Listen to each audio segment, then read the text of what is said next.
Corona के time में शुरू किया था।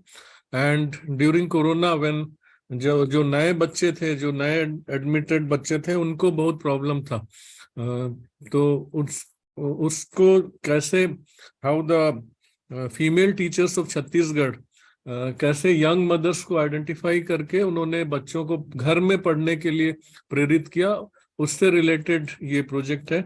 और जैसा कि आप सभी जानते हैं कि रूरल एरिया में और खासकर ट्राइबल एरिया में एजुकेशन पे उतना ध्यान पेरेंट्स नहीं दे पाते, और बहुत सारे स्टडीज का भी ये रिवील किया गया स्टडीज में कि बच्चों की पढ़ाई पे ध्यान नहीं हो पाता। लेकिन धीरे धीरे इस योजना ने, जैसा कि बार बार ये कहा जाता है कि जो अपना एजुकेशन है वो डिजास्टर से अपॉर्चुनिटी का अवसर मिला कोरोना की वजह से, तो वही एक अवसर हम लोगों ने भुनाने का प्रयास किया इस अंगनामा शिक्षा प्रोग्राम से। एजुकेशन में सर जनरली ये बात होती है कि पहले एक पूरा पिक्चर बताया जाता है, then we break into pieces. तो इस स्लाइड में आप देख सकते हैं हमारी जो स्टोरी है। हम लोगों ने कोरोना के टाइम में कैसे पढ़ाई तुहर द्वार शुरू किया था। पढ़ाई तुहर द्वार is education at your door step, हमारे दरवाजे पे किस प्रकार से पढ़ाई आ सकती है। तो वो जब हमने शुरू किया under this program, we had lot of innovation with the help of our teachers, because schools बंद थे and we were not allowed to open the school. So हमारे टीचर्स ने, in order to continue the education, the learning of students, बहुत सारे innovation के, motorcycle Guruji, loud speaker school, mohalla classes, like that.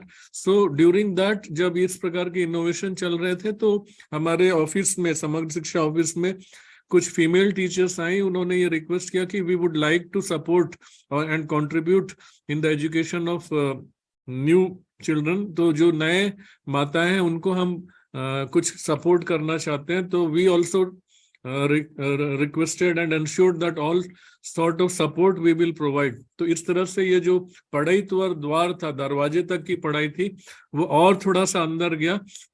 And we started this अंगनामा शिक्षा। It's a local term कि आंगन, court yard के अंदर पढ़ाई, और इसमें कम्युनिटी का काफी सपोर्ट मिला। जो जैसा फिर से मैं ये बोलूंगा कि जो डिजास्टर में हमारा जो अपॉर्चुनिटी लेने का काम था, वो कम्युनिटी के सपोर्ट के लिए समग्र शिक्षा में पिछले कई सालों से फंड्स मिलते रहे हैं, बट इतने अच्छे से सपोर्ट हम लोगों को मिला जिसके लिए कोई इंटरवेंशन करने की जरूरत नहीं पड़ी। तो टाइमलाइंस की बात मैं करूं, यदि education at your court yard में, तो वी स्टार्टेड पढ़ाई तुहर द्वार इन 2020 ड्यूरिंग आवर कोरोना फेस। उसके पहले हमारे जितनी भी स्टडीज हुई है छत्तीसगढ़ में, यही बात आई है कि पेरेंटल इन्वॉल्वमेंट या कम्युनिटी इन्वॉल्वमेंट बहुत कम रहा है।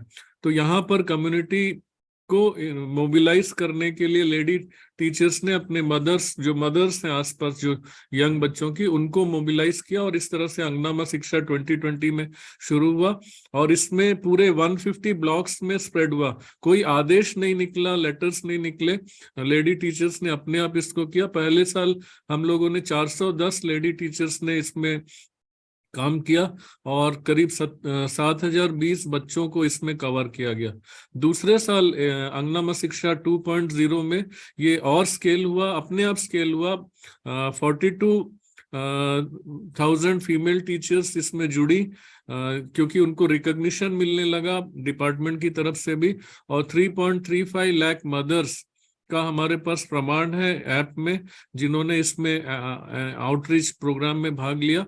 और 4.37 बच्चों ने इसमें टेस्ट दिया, उसके टेस्ट के रिकॉर्ड्स भी हमारे पास हैं।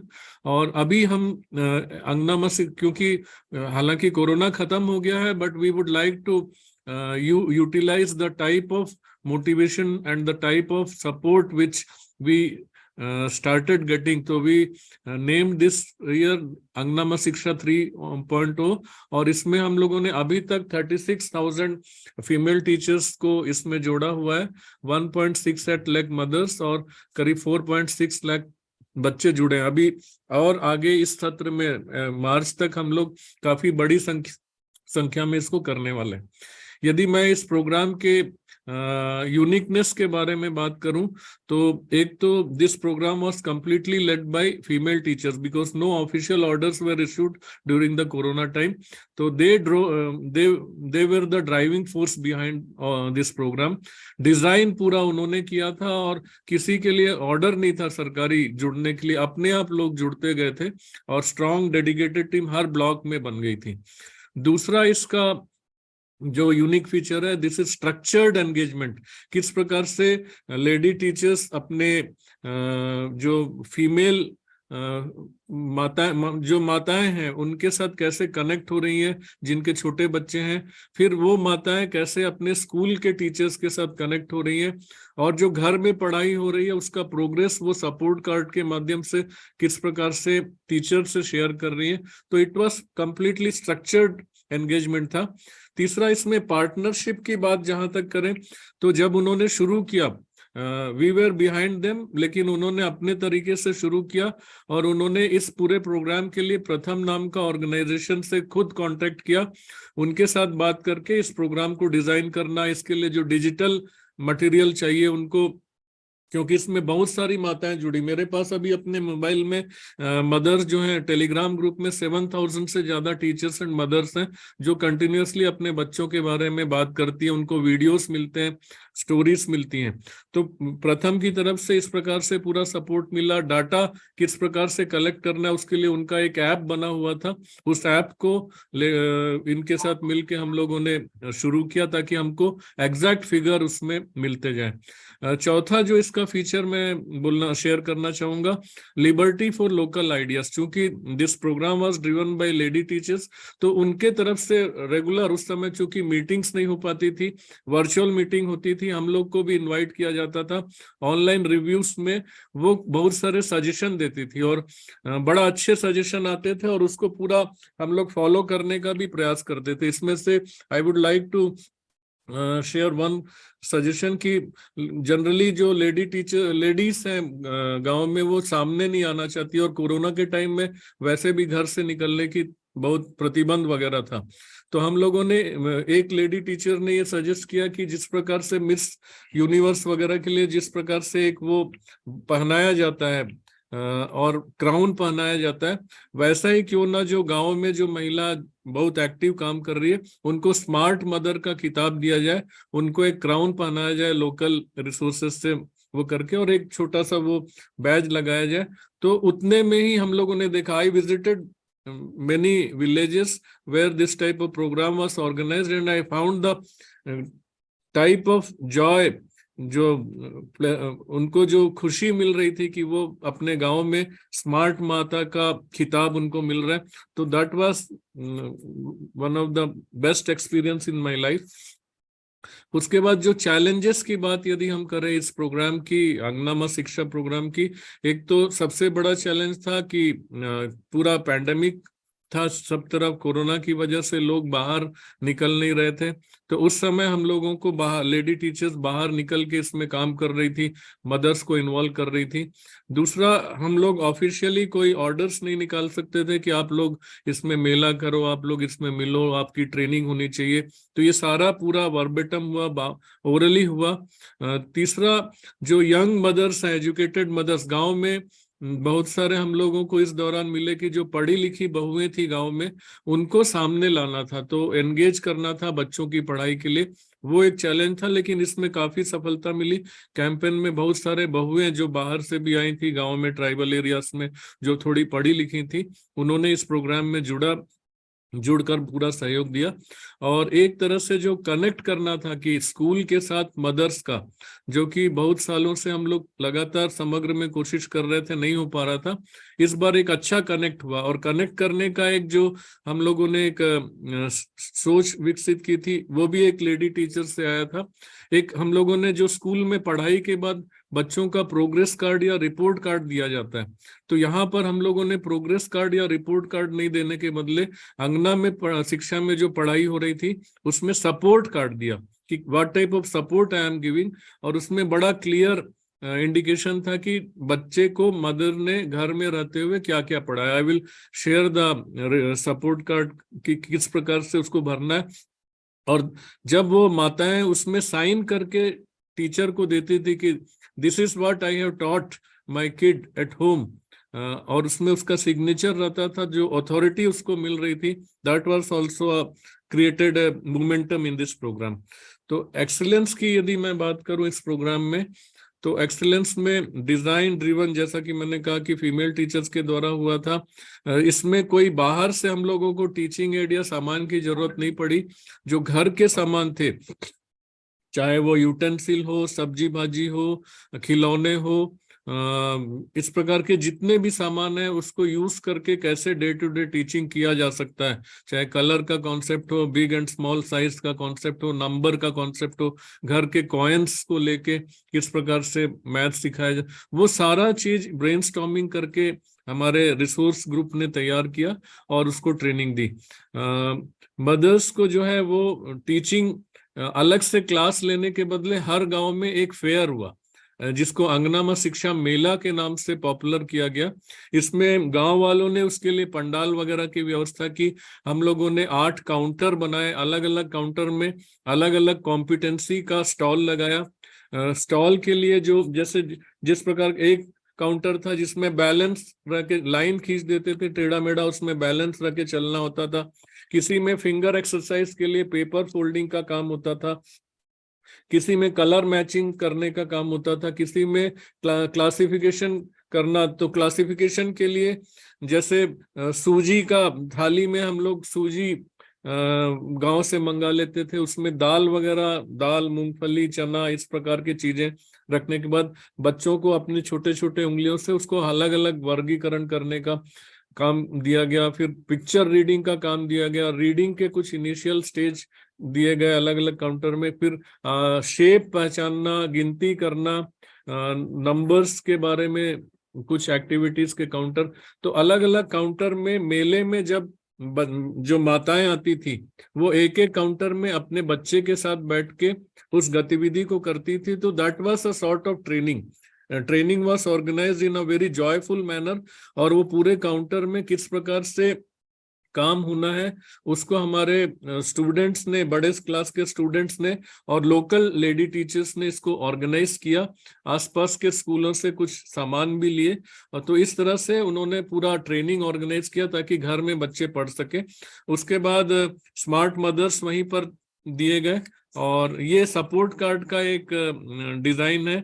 इसमें आप देख सकते हैं कि किस प्रकार से जो जो जैसे बैलेंस लेके चलना है, पिक्चर से क्लियर हो जाता है। यदि माताएं ठीक से नहीं पढ़ना है तो वो देख सकती है कि वो टिक करना है कि वो ठीक से चल पा रहे हैं कि नहीं, कूदने का काम बच्चे ठीक से कर पा रहे हैं कि नहीं।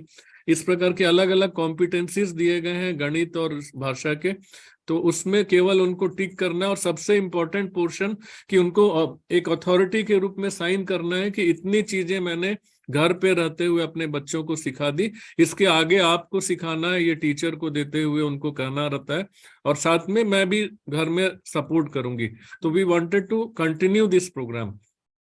स्केलेबिलिटी और रेप्लिकेबिलिटी की यदि मैं बात करूं, we started with micro initiative project, लेकिन इसमें 2020 में हम केवल 400 से शुरू किए थे वॉलंटियर बेस में। वो 42,000 टीचर्स तक हम पहुंच गए हैं, सबके डाटाबेस हमारे पास है।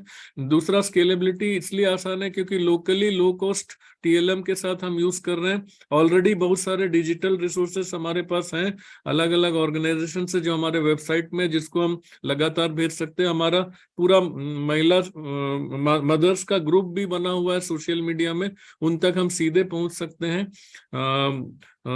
ट्रेनिंग बहुत आसान है, फेयर के साथ हम कर सकते हैं, फेयर ऑर्गेनाइज करते हुए। और इसमें मदर्स को जो रिवार्ड कर रहे हैं, अभी हम लोगों ने राष्ट्रीय शिक्षा नीति में बाल वाटिका जो कहा गया राष्ट्रीय शिक्षा नीति में, पहली के पहले एक क्लास हमको चलाना है।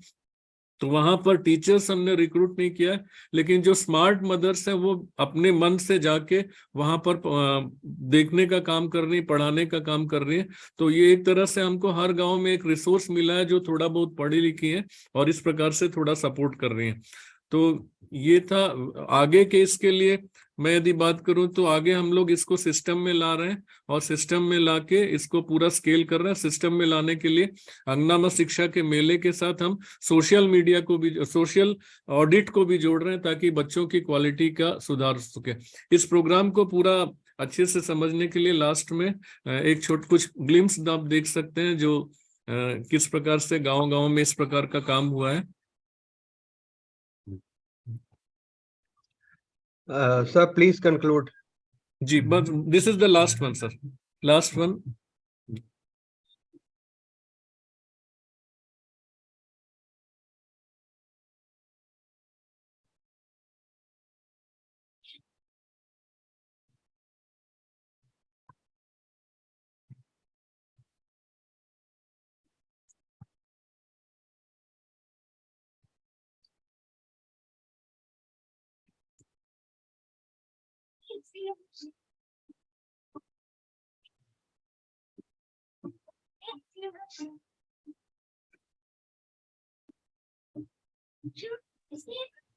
ठीक है डॉक्टर साहब, आपका प्रोजेक्ट काफी अच्छा है। I think you conveyed everything. तो जी, थैंक यू सर। इन महिला शिक्षिकाओं का जो प्रयास है वो वास्तव में बहुत सराहनीय है, और कई बार तो गवर्नमेंट ऑर्डर के बावजूद भी ऐसे अच्छे काम नहीं हो पाते जो इन्होंने अपने खुद के पैशन से, स्वेच्छा से किया है। इसके लिए वे प्रशंसा के पात्र हैं। बहुत अच्छा काम है आपका। और इसको अब फॉर्मल भी आप जैसा बता रहे हैं कि फ्यूचर रोड मैप में आप इसको फॉर्मलाइज भी करेंगे थ्रू ए गवर्नमेंट ऑर्डर, तो ये काफी अच्छी बात है, और इससे एजुकेशन बढ़ाने में आपके स्टेट में सहायता मिलेगी। धन्यवाद डॉक्टर साहब। Thank you sir. आपने ग्राउंड लेवल पे काम किया है, is worth appreciating. All the best to you sir.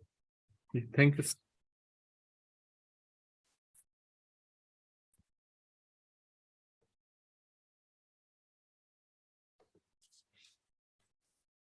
Respected sirs, firstly, before I'll start upon this PPT, I will brief something what we are doing and what we want to achieve. So in order to go to this automation process, I want to brief what we are trying to do. Actually, Government of India has a very ambitious project regarding land records of the data. So they have created a separate project for that called as DILRMP, Digital India Land Record Modernization Program. That was previously known as NLRMP and was started around 2008. Currently in 2015, it is a project fully funded by central government, 100% aided. One second. Sorry to interrupt you, sir. It was started by Center of Government of India project regarding digital modernization of land records. What we are trying to do is, once the land records are digitized, then subsequently we want to use that data. So what we have done, apart from the other states, what we did is, once the registry of any land parcel is completed, subsequently what we do, a performer called P21 is generated automatically by the system. And for that, what we have done, we connected the portal called ePanjiyan for the registry and eDharti for the land records data. So once the land record has been registered, subsequently for the mutation purpose of the landholder's name or updation in the ROR, P21 format generated. So later on, that P21 format got approved from the formal process, and the name of the new buyers will be automatically reflected on ROR. That was the whole motive of our project, that what we want to do, automatically we want to update the name of the new buyer in the database through automation, in which the user or citizen need not to go to Patwari, ILR, all that, or Tahsildar individually to try to accommodate them and to request them to do their due duty. That was the whole scenario. Regarding that, we want to give our presentation, sir. So I'm briefing it out, sir.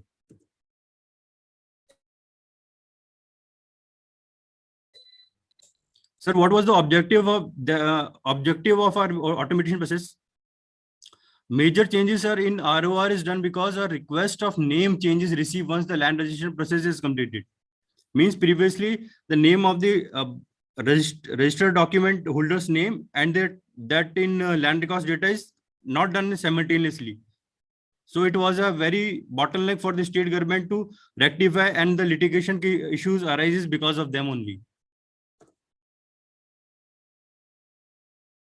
So, sir, previously farmers and citizens do register their land parcel after buying, but based upon their unwilling mutation process of their land parcel, they have missed out. Thus, they may lead to fraud or multiple sale of the same land. For them, it is a very cumbersome that you have to go every time and ask the Patwari or ILR to do the mutation of their registered land. So, for the citizen and farmers, we have created a mechanism through which once the registry is completed, simultaneously that would be reflected on our land records data.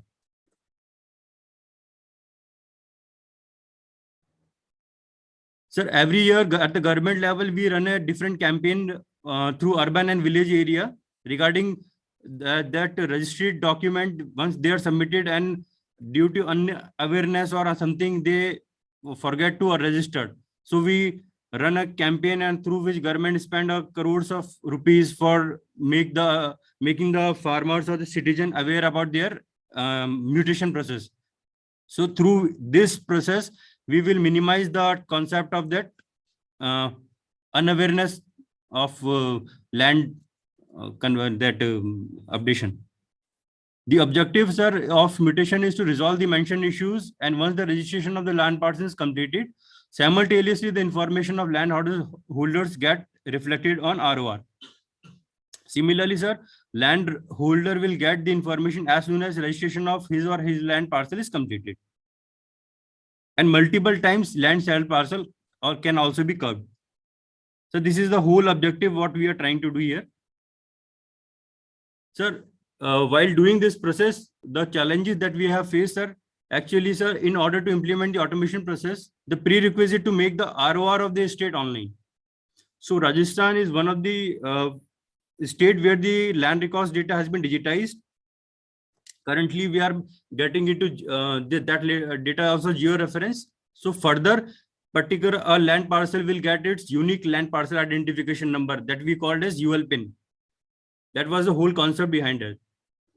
At the time of digitization of land records data, various hindrances occurred, sir, like litigation of land parcel, maps are unavailable. These kind of challenges that we have faced, because the prerequisite for this automation, we need that land records information has to be digitized. In solutions are to remove the mentioned vulnerabilities, various meetings and workshops conducted by boards, by our nodal agency, settlement department, and district collectors also.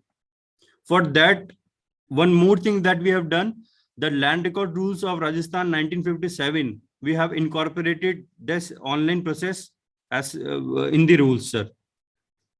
Further, sir, the last and but not the least, sir, we have integrated e-Dharti and e-Panjiyan, because once the registry is done through the e-Panjiyan portal and the digitization part is completed through the e-Dharti. So, sir, through API data exchange, we have created a scenario where once the registry is completed, simultaneously the P21 proforma that pertains to the information of the farmers get popped up at the Patwari levels. So it is mandatory for him to do the necessary work upon them. Sir, current status that I am presenting you, what we are doing, sir. Currently, sir, e-Dharti portal that is developed by NIC, Government of India, and that e-Panjiyan portal that is also developed by NIC team only. We have used the API through which that I already spoken, that we used to generate the P21 form. Once the registry has been done, simultaneously P got generated for the land records. Sir, once the registry is completed, automation will change the land owner detail by the due process. So while citizen or farmer while sitting at home can get this land data details updated, means he can get the e-verified copy of its land parcel while sitting at home or coming to near e-Mitra shop. That is very viable in Rajasthan, sir.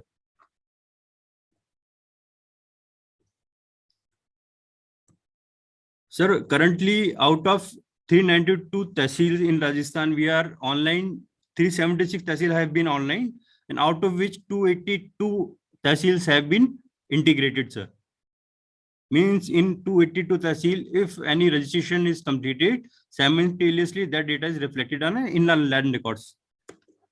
Sir, way forward, what we are trying to think or what we want to achieve, sir, is in that process in automation, we will want to make a end-to-end online solution. Means once registration is completed, simultaneously, sir, that process, once registration is completed, sir, then simultaneously we will move to automation.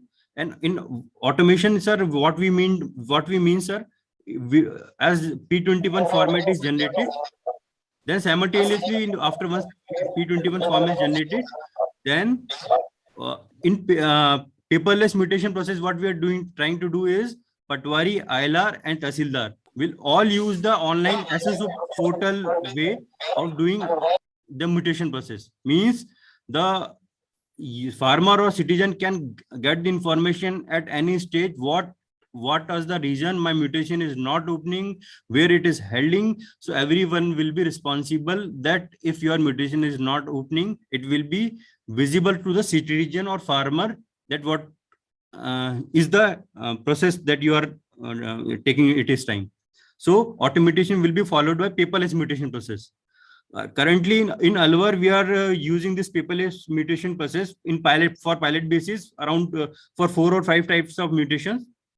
Later on in state, we want to roll out throughout the state this paperless process. Means once registration is completed, then end-to-end process will be automated and visible to the farmer or citizen. Thank you, sir. Mr. Saurabh, you have mentioned that farmers or citizens are reluctant to get their land mutated. Is it because of escaping the stamp paper fees and the revenue to the government, or anything else? No, sir. Also? What happens, sir? People don't have the awareness in rural area because the education is also an issue. People don't know that once the registry is completed, they think that if the registry is completed of any agricultural land, that we are the owners of the land. But it is not like that. As per the rules, they have to make the changes in the land records data also. So for their convenience, what we are doing, whether they know or they not, but we are making that updation automatically through automation process for their convenience only. But are other state governments not doing the same thing, or you Sir, are the only state? I don't know, sir, about the other state, but Rajasthan is one of the fastest state to doing that because our land records data is 97% is online.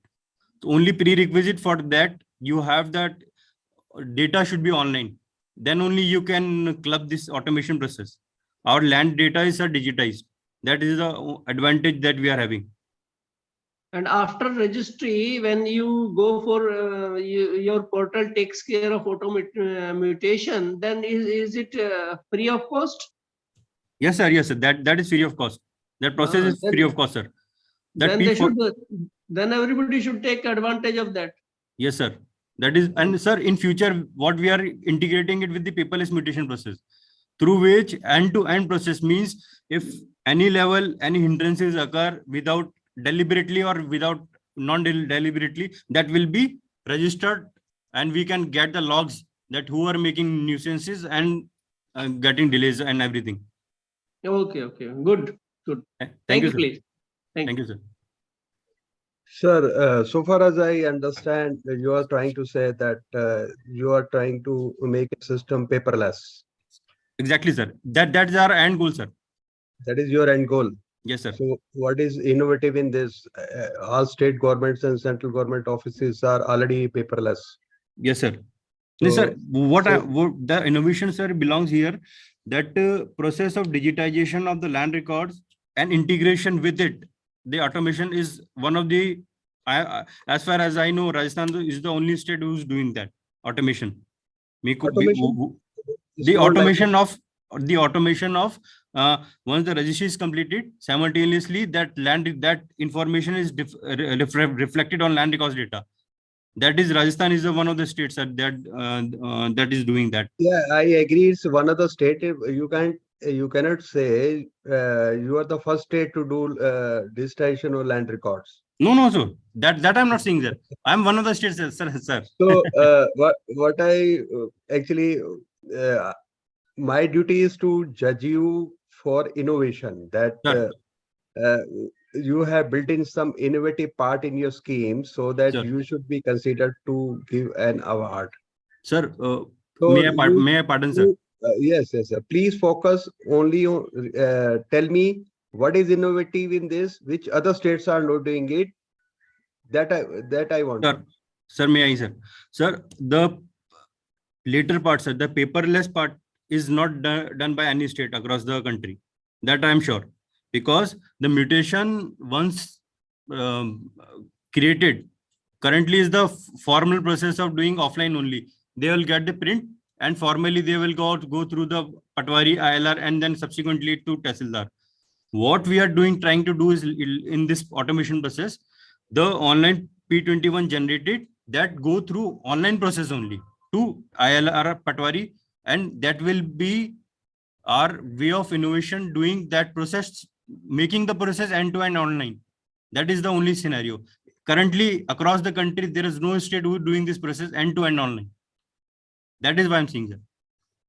Okay, good enough. Thank you very much. Thank you, sir. Thanks a lot, sir. Girls who are studying in distance mode, sir. So this scheme is called as Girls Distance Education Scheme, and this is mainly applied for those girls who are just studying in open distance learning boards.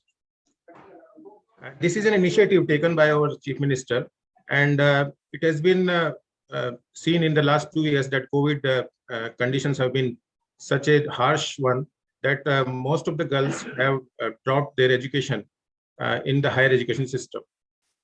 Sir, first of all, I just want to introduce about the department. It is one of the biggest department in the Rajasthan sector, in the government sector. The department deals with 15 state-funded universities and 52 private universities. There are 2,413 affiliated colleges, and more than 13 lakh students are taking their education. So there are around 9,000 teachers in these state-funded universities, and as well as in the government colleges. The department deals with all the policies related issues about the higher education related in the Rajasthan. Sir, I want to give the introduction about the scheme. So this scheme has been launched recently in the budget declaration 2022, and it is one of the scheme which will directly benefit the girl students who has just left their education due to COVID or some other social and cultural factors. Sir, about 15 crore rupees have been approved by the government, and more than 36,300 female students will benefit annually from this scheme. This is a scheme which says that marginalized female students may chase their dream of getting higher education from the distance mode at ease. The female beneficiaries of this scheme can continue their studies in the distance education mode at state-funded universities and state government institutions. So there are 2 state-funded universities in Rajasthan. One is the Vardhaman Mahavir Open University Kota, and other one is the IGNOU, which is the national pride for our India. So these institutions, in these institutions, the girl students which are studying, they will reimburse their fees in the different courses. Such courses are the postgraduate courses, UG courses, the certificate courses, the diploma courses, and there are other skill development courses which can girl students pursue. Sir, the female students in our state are facing a lot of problems. These are the socio-cultural problems, and COVID problem is there, but because if we see, Rajasthan is one of the largest state of India, or the first one, the largest state of India, and there is a vast geographical variety in the landscapes. And one major problem which arises is the transportation. Then other one is the financial burden for the families, because most of the families are from the poor background and rural background. And what happens that I just want to give a few problems. Inaccessibility of educational institutions due to geographical factors. There is another one, the financial problem, a major factor affecting girls' education. Transportation issue for distantly located institutions. Socio-cultural constraints like traditional approach towards females, negativity towards their education, early marriages, domestic responsibilities, safety issues, health issues, etc. And these problems are so wide in Rajasthan. Government has to take this step that why not these girls should study in distance mode, so that they get more benefits and they can continue their dream of higher education. Sir, if we see the gross enrollment ratio of the state, it is just 24.1. And if we compare with the national average, average of the nation is 27.1.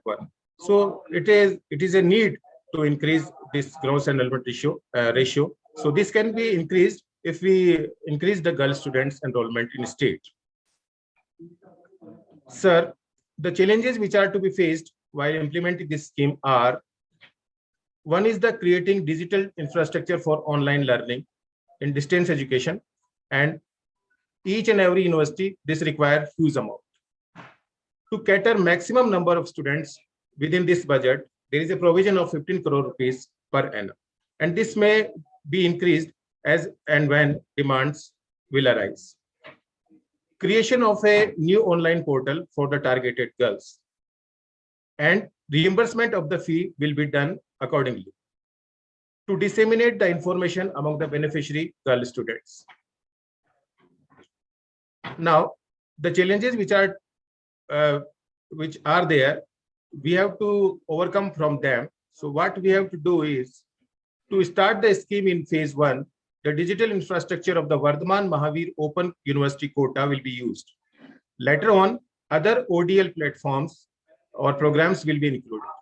The digital infrastructure of the Vardhaman Mahavir University is sufficient to cater for the need of the beneficiary students. For the implementation of the scheme, a task force has been made at the state level and a nodal officer has been deployed. Sir, myself, Dr. Rajkumar Rathi, and I am the state nodal officer of this scheme and recently appointed.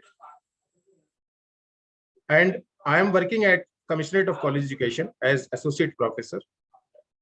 The department used its huge network of colleges to disseminate information through the students. The news published in the newspaper helped, and we have published this news about this program, this scheme, and mostly the girls are now applying in the scheme because we have just opened the portal, and more than 1,000 students, girl students, have already applied. The number of seats in UG, PG diploma, and certificate courses decided on the basis of the fee and popularity of the courses. Now, future plan to expand this scheme is the scope of the scheme will be expanded, the budgetary provision will be increased, more study courses will be included, widening the publicity, corrective measures after evaluation of the difficulties to make the platform more user-friendly. Uniqueness of this scheme. Now, it is one of the best effort because the scheme should be a unique one so that more girls or more students or more beneficiaries may be added to the scheme. It provides opportunity to female students to chase the dream of taking higher education. Sir, it is one of the aim of this scheme that most of the girls who left out their education because some problems may have arisen like early marriages or the family responsibilities or some other reasons may be there, financial burden is there. So what has happened here is that in this scheme, our CM has taken the step that why not the girls study in open distance mode, and we should reimburse their fees. So it provides opportunity to female students to chase the dream of taking higher education, and this would empower her to educate future generation and financial secured. Sir कहा गया है कि परिवार में अगर स्त्री को पढ़ाया जाए तो पूरे समाज को वो आगे बढ़ाती है, पूरे नेशन को आगे बढ़ाती है, और इस स्कीम का उद्देश्य भी यही है। Advantage of online education has futuristic approach for flexible learning, scalability at low cost. Whole scheme is paperless and managed on an integrated portal. So we have opened a portal on the website which is called as Higher and Technical Education Department's website. And on this portal, we have a menu bar as online scholarship portal. In this portal, a student directly can log in through their SSO ID or Aadhaar card. And then the direct beneficiary transfer mode, that fee will be transferred to their bank account directly. Thank you, sir. Doctor Rathi ji, बहुत अच्छा आपका initiative है। और कई बार तो ये देखा गया है कि जो बच्चे ऑनलाइन मोड में पढ़ते हैं वो ट्रेडिशनल वालों से भी कहीं आगे निकल जाते हैं अपने प्रयास से, अपने मेहनत से। ऐसे बहुत से एग्जाम्पल हैं, एक दो नहीं, बहुत ज्यादा हैं। जैसे आपकी ये भगवान महावीर यूनिवर्सिटी है ओपन लाइन की, कोटा की, तो इसका रिकॉग्निशन स्टेटस क्या है? फॉर एग्जाम्पल कोई वहां से एक मिनट सर प्लीज, कोई वहां से मान लिया ग्रेजुएशन करे, पोस्ट ग्रेजुएशन करे, तो वो जो कॉम्पिटिटिव एग्जाम्स हैं क्या उनमें अप्लाई कर सकता है? Yes sir, it is one of the state funded universities which is duly approved by the UGC also. Good. इस और दूसरा ये है कि जैसे गांव में पंचायत है या सब कुछ है, तो वहां पे भी इसको फैलाने की जरूरत है ताकि ज्यादा से ज्यादा लोग उसको, बच्चे उसका फायदा उठा सके, चाहे वो गर्ल हो चाहे मेल हो फीमेल हो, वो अलग। चूंकि एजुकेशन ऐसा एक सब्जेक्ट है जो सिर्फ एम्प्लॉयमेंट वगैरह की दृष्टि से ही नहीं देखा जाना चाहिए, एक सिविलाइज्ड सोसाइटी को भी क्रिएट करने के लिए, इन्फॉर्म्ड सोसाइटी के लिए बहुत जरूरी है। तो उसको भी करने की जरूरत है, जो गांव पंचायत वगैरह है, कि भाई इनको प्रमोट किया जाए, है ना जी? तो उसके लिए क्या कर रहे हैं?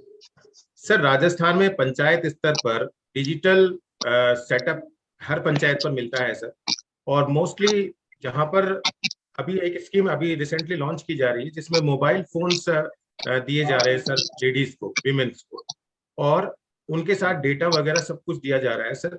और इसी आधार पर हम ये सोच रहे हैं कि सर इस स्कीम से, क्योंकि बहुत सारी लड़कियां सर कॉलेजेस में नहीं जा पाती, यूनिवर्सिटीज में नहीं जा पाती, क्योंकि बसेज अवेलेबल नहीं हो पाती, सोशल फैक्टर्स है, कई प्रॉब्लम्स है सर, और रूरल एरियाज में तो मोस्टली बहुत ज्यादा ये बड़ी प्रॉब्लम है।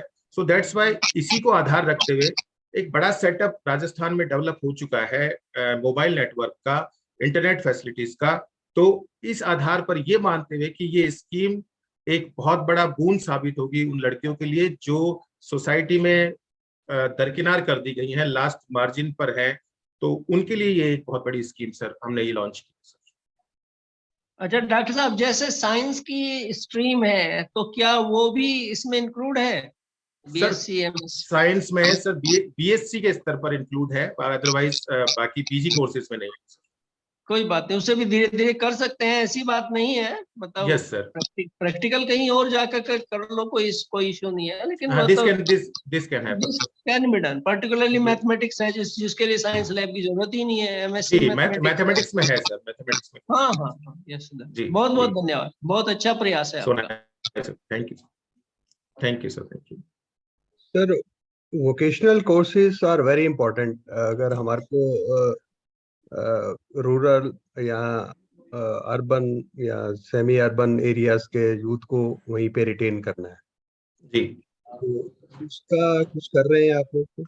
सर बहुत सारे सर्टिफिकेट कोर्सेज इस पे वोकेशनल स्तर के हैं, स्किल डेवलपमेंट से रिलेटेड कोर्सेज हैं सर। मैं जैसे बताना चाहूंगा सर, इग्नू में 260 प्रोग्राम्स, 260 प्रोग्राम्स, और इसी तरह से हमारे कोटा ओपन यूनिवर्सिटी जो राजस्थान की स्टेट फंडेड यूनिवर्सिटी और सबसे बड़ी ओपन यूनिवर्सिटी है सर, इसमें 54 कोर्सेज संचालित है, जिसमें से 9 कोर्सेज सर्टिफिकेट कोर्सेज है जो स्किल डेवलपमेंट से रिलेटेड है, और इसमें बेसिकली कंप्यूटर्स हैं, इसके अलावा हेल्थ रिलेटेड प्रोग्राम्स हैं, इसके अलावा सर होम साइंस या जिसको अपन हॉस्पिटलिटी मैनेजमेंट वगैरह कहते हैं sir, they are included in this courses. So मेरा मानना है कि सर गर्ल्स के लिए बहुत बड़ा एक ऐसा प्लेटफॉर्म आने जा रहा है जिसमें गर्ल्स अपने आप में सर उनमें खुद सोचने की क्षमता बढ़ेगी कि भाई हमें क्यों नहीं घर बैठे ही अगर एजुकेशन इस तरह की प्राप्त कर ले, तो why not this can be done, और होलिस्टिक अप्रोच होगा sir society development. Good enough, thank you sir doctor साहब। Thank you sir, thank you so much. हाँ सर, आप मेरी बात आवाज सुन पा रहे हैं? अरे सर बिल्कुल मेरी क्लियर आवाज? है आपकी आवाज, please go ahead. Sir Rajasthan state archive का गठन जो है 1955 में, जो राजस्थान बनने से पहले 22 रियासतें थी, उनका सारों सभी का जो ऑफिशियल रिकॉर्ड था उसको एक जगह करके राजस्थान राज्य अभिलेखागार को बनाया गया। और 1978 में गवर्नमेंट ऑफ राजस्थान ने एक सर्कुलर निकाल दिया कि जितने भी गवर्नमेंट ऑफिसेज हैं उसके अंदर वो अपना 25 साल पुराना परमानेंट नेचर का रिकॉर्ड राजस्थान आर्काइव के अंदर ट्रांसफर कर देंगे। तो इस प्रकार राजस्थान स्टेट आर्काइव का जो हेड ऑफिस है सर, वो हेड ऑफिस बीकानेर में है और उसकी 7 ब्रांचेज हैं जो जयपुर, जोधपुर, अजमेर, कोटा, भरतपुर, अलवर, उदयपुर पर स्थित है। इसमें डिसाइड ये किया है 1900 से पहले का रिकॉर्ड सारा मुख्यालय बीकानेर में रखा गया था, राजपूताना का, जिसको राजस्थान को पहले राजपूताना कहते थे, और 1900 के बाद का रिकॉर्ड जो है वो क्षेत्रीय कार्यालयों में रखा गया। सर सबसे बड़ी प्रॉब्लम ये थी कि डिजिटाइजेशन से पहले राजस्थान आर्काइव जो के अंदर लैंड रिकॉर्ड भी है, 1953 तक का राजस्थान का लैंड रिकॉर्ड भी है, जिसके अंदर लोगों के घरों के मकानों के पट्टे हैं और एग्रीकल्चर लैंड के पट्टे हैं।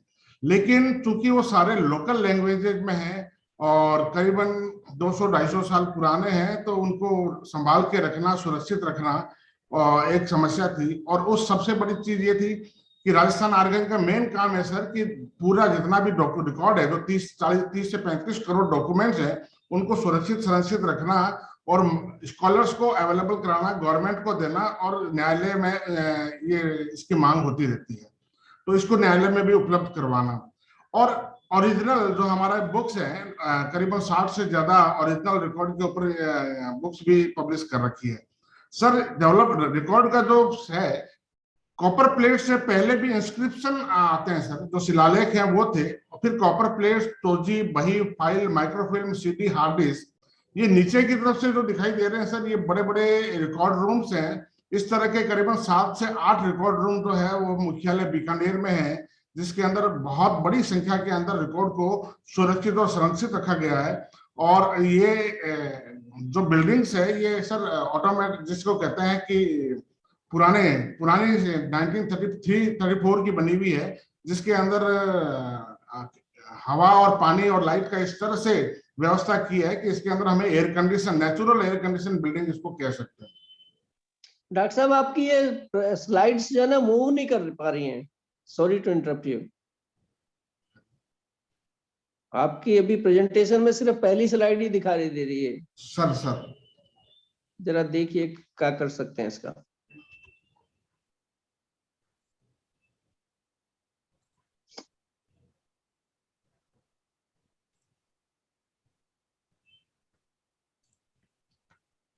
Sir now okay? नो, आप स्लाइड नंबर 2 Can you या 3 पर क्लिक करिए। move the slides, sir? Can you move the slides? Can you please change the slide?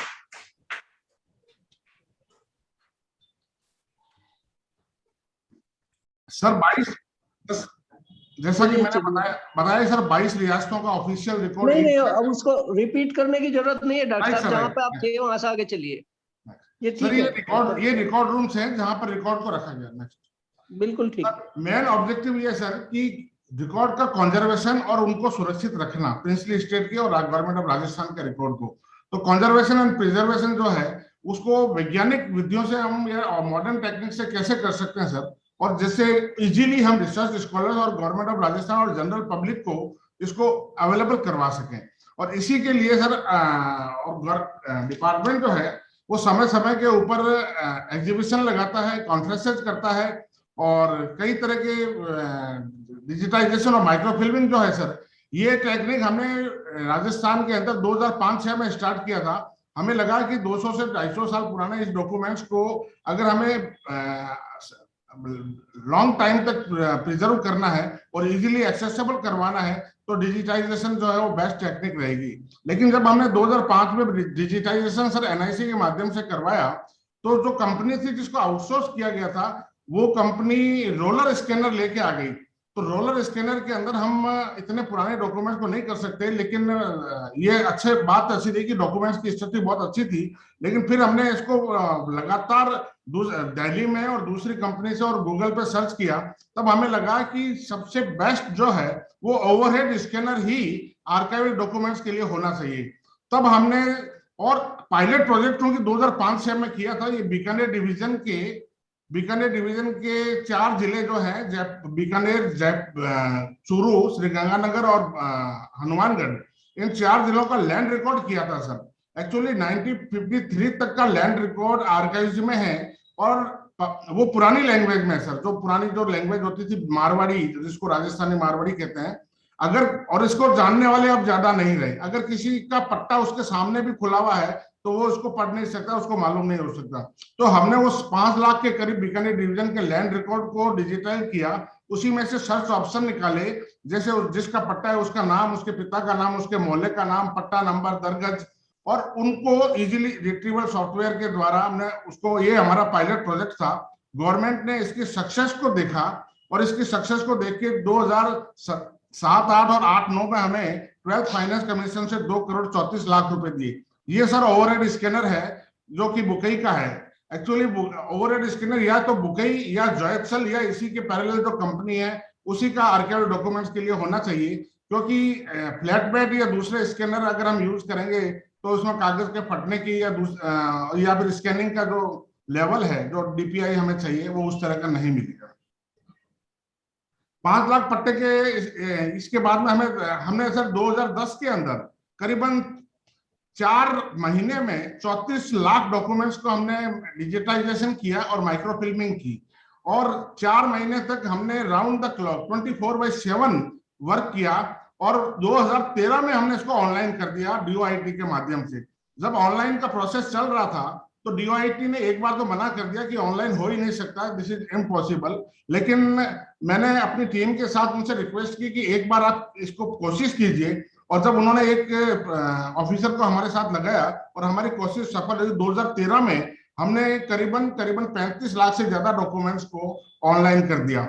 और ऑनलाइन का रेस्पॉन्स इतना अच्छा आया सर कि आज हम कुल टोटल 18 लाख से ज्यादा लैंड रिकॉर्ड और टोटल 1 करोड़ 50 लाख से ज्यादा डॉक्यूमेंट को हम डिजिटाइजेशन करके अपनी वेबसाइट पर ऑनलाइन कर चुके हैं। 2017 के अंदर sir university of Pennsylvania America ने हमें बुलाया था।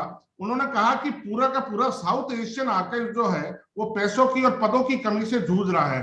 तो एक रीजनल आर्काइव ने ये कार्य कैसे किया, आपने फंड कहां से लिया, आपको पदों की जो कमी थी उसको कैसे पूरा किया, और आपने इसको इम्प्लीमेंट कैसे किया। तो 2017 में मैं खुद यूनिवर्सिटी ऑफ पेनिसिल्वेनिया गया, तो उन्होंने फर्स्ट सेशन में अमेरिका के 50 प्रोफेसर्स को बुलाया, और जब उनको लगा कि नहीं ये बहुत अच्छा प्रोजेक्ट है, तो उन्होंने दूसरे दिन करीबन 20,000 स्टूडेंट्स के साथ ओपन कम्युनिकेशन करवाया।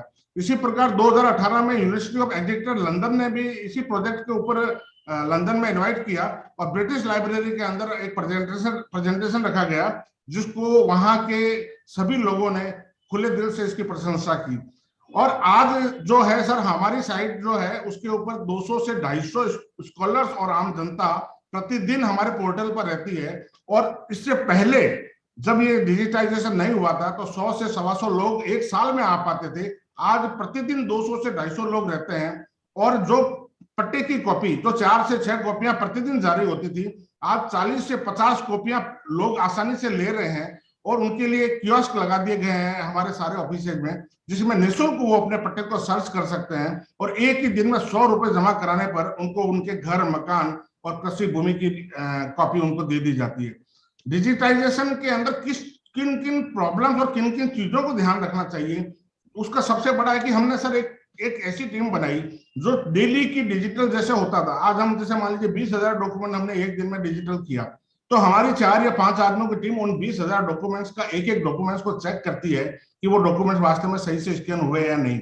अगर उस सही से स्कैन हुए हैं तो उसके बाद में उसको यस करते थे, और हम 4 डिलीवरेबल में लेते थे। रा टिप को हम कोर्ट में भी साक्षी के रूप में पेश कर सकते हैं, क्लीन टिप, पीडीएफ और जेपीईजी। पीडीएफ हमारे को ऑनलाइन में काम आती थी, और इसी को देखते हुए जब 2013 में हमने ऑनलाइन कर दिया तो हमारे बाद में नेशनल आर्काइव ऑफ इंडिया ने, चेन्नई ने, महाराष्ट्र ने, दिल्ली आर्काइव ने हमारे बेस के ऊपर डिजिटाइजेशन को स्टार्ट किया ताकि आम जनता को और देश विदेश के शोधार्थियों को इसको देखने को मिल सके और इसके ऊपर रिसर्च कर सके। क्योंकि हमारा जो स्लोगन था, हमने जब डिजिटाइजेशन स्टार्ट किया वो स्लोगन था आर्काइव एट योर होम, और हमने उसमें सक्सेस पाया। और अब जब दुनिया भर से जब ये फोन आते हैं कि साहब हमारी पीएचडी 90% ऑनलाइन हो गई है, या हम अपने घर का या मकान का पट्टा आसानी से देख पा रहे हैं, क्योंकि उससे पहले 4 से 6 महीने किसी को भी अपने घर का मकान का पट्टा, उसको हाँ या ना, उसका पट्टा आर्काइव में है या नहीं, यस और नो के लिए भी 4 से 6 महीने लगते थे। अब विद इन 1 मिनट वो अपना पट्टे ये देख सकता है कि उसका पट्टा है या नहीं, और यदि है तो एक ही दिन के अंदर उसको सर्टिफाइड कॉपी 100 रुपए जमा करवा कर हम दे देते हैं। और यही कारण, इसीलिए हमने सर इसमें चैलेंजेस और इसमें किन चीजों को डिजिटाइजेशन के टाइम ध्यान रखना चाहिए, और हमारे ही पैटर्न के ऊपर राजस्थान के अंदर जो आईजी स्टाम्प है उसके अंदर लोगों के जो रजिस्ट्रियां हो रही है उस पैटर्न को वहां भी इस्तेमाल किया गया। दूसरे जो कैम्ब्रिज यूनिवर्सिटी है वो भी इसी डिजिटल आर्काइव के ऊपर आने वाले टाइम के अंदर हमारा प्रेजेंटेशन में, ये एक सर ब्रीफ है कि हमने कैसे 2005 से में स्टार्ट किया, फिर हमने 2007-8 और 9-10 के अंदर 12th फाइनेंस कमीशन से हमें 2 करोड़ 34 लाख मिले। और उसके बाद में राजस्थान आर्काइव को कई बार ऐसा होता था कि हमें माकूल वो माहौल नहीं मिलता था कि हम अपने प्रोजेक्ट को कंटिन्यू रख पाए। तो हमने करीबन 2013-14 में अपने बेस पर भी 30 लाख से ज्यादा डॉक्यूमेंट को हमने डिजिटल किया।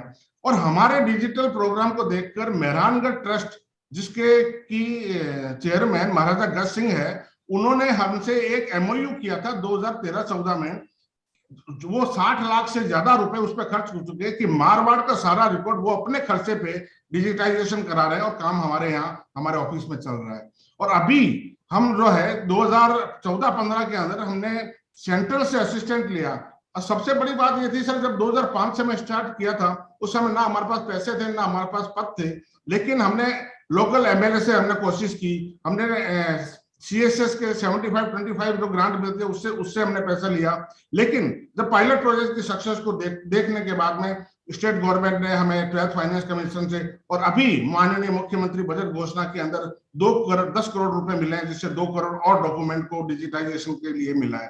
तो सबसे बड़ी बात यह है सर कि डिजिटल, और 2016 में माननीय मुख्यमंत्री जी ने विधानसभा में इस चीज को अनाउंस किया था कि राजस्थान आर्काइव जो है वो पहला डिजिटल आर्काइव जो है देश का बन गया है, और इसने 1.5 करोड़ से, और सबसे बड़ी बात सर ये है कि जब तक हमने 2015 तक 1 करोड़ डॉक्यूमेंट डिजिटल कर लिए थे, हमारे पास ना तो मैं खुद आईटी का हूं ना हमारे पास आईटी का एक भी बंदा है। आज 2015 के बाद मैंने राजस्थान स्टेट आर्काइव में आईटी की एक अच्छी खासी टीम है सर, 7 या 8 आदमियों की, लेकिन बगैर टीम के, और कैग ने जब 2 या 3 बार कैग ने हमारे प्रेजेंटेशन देखा, कैग चाहती थी कि वो अपने रिटायर्ड कर्मचारी जिसके 17 से 18 करोड़ डॉक्यूमेंट्स को डिजिटल करना चाहती थी, कैग का ये कहना था कि पूरे देश में, उन्होंने लिख के दिया सर, आगे मैं आपको उनका बता भी दूंगा कि पूरे देश के अंदर अगर डिजिटाइजेशन का सबसे बेस्ट मॉड्यूल है तो राजस्थान स्टेट आर्काइव का है। और कैग के बाद में हमें हरियाणा प्रिंसिपल एजी हरियाणा ने भी हमें प्रेजेंटेशन के लिए बुलाया, प्रिंसिपल एजी उत्तर प्रदेश ने भी हमें बुलाया, और कैग ने फिर अभी एक प्रेजेंटेशन रखा जिसमें सारे प्रिंसिपल एजी को बुलाकर कैग के अंदर हमारा प्रेजेंटेशन दिखाया गया। तो सर मैं उसको आपको, ये सर पेन है, यूनिवर्सिटी ऑफ पेनिसिल्वेनिया का है, ये यूनिवर्सिटी ऑफ एग्जीटर का रिकॉर्ड है जिन्होंने उन्होंने जो भेजा था और प्रेजेंटेशन के लिए सर। नेक्स्ट सर ये है कैग का है सर, राम मोहन जौहरी जी उसके डायरेक्टर जनरल थे उस समय, उन्होंने वहां बुलाया और उसका प्रेजेंटेशन दिलाया। इसके बाद में फिर एक बार बुलाया, ये प्रिंसिपल एजी हरियाणा का जो है, उन्होंने वहां बुला के अपने सारे ऑफिसर्स जितने भी थे, और उन्होंने जिस आउटसोर्स कर रखा था जिस कंपनी को, उसके सीईओ को भी बुलाया, और वो चाहते थे कि जिस तरह से राजस्थान आर्काइव का डिजिटाइजेशन हुआ है उसी पैटर्न के ऊपर हरियाणा में प्रिंसिपल एजी अपने डॉक्यूमेंट्स को करवाना चाह रहे हैं।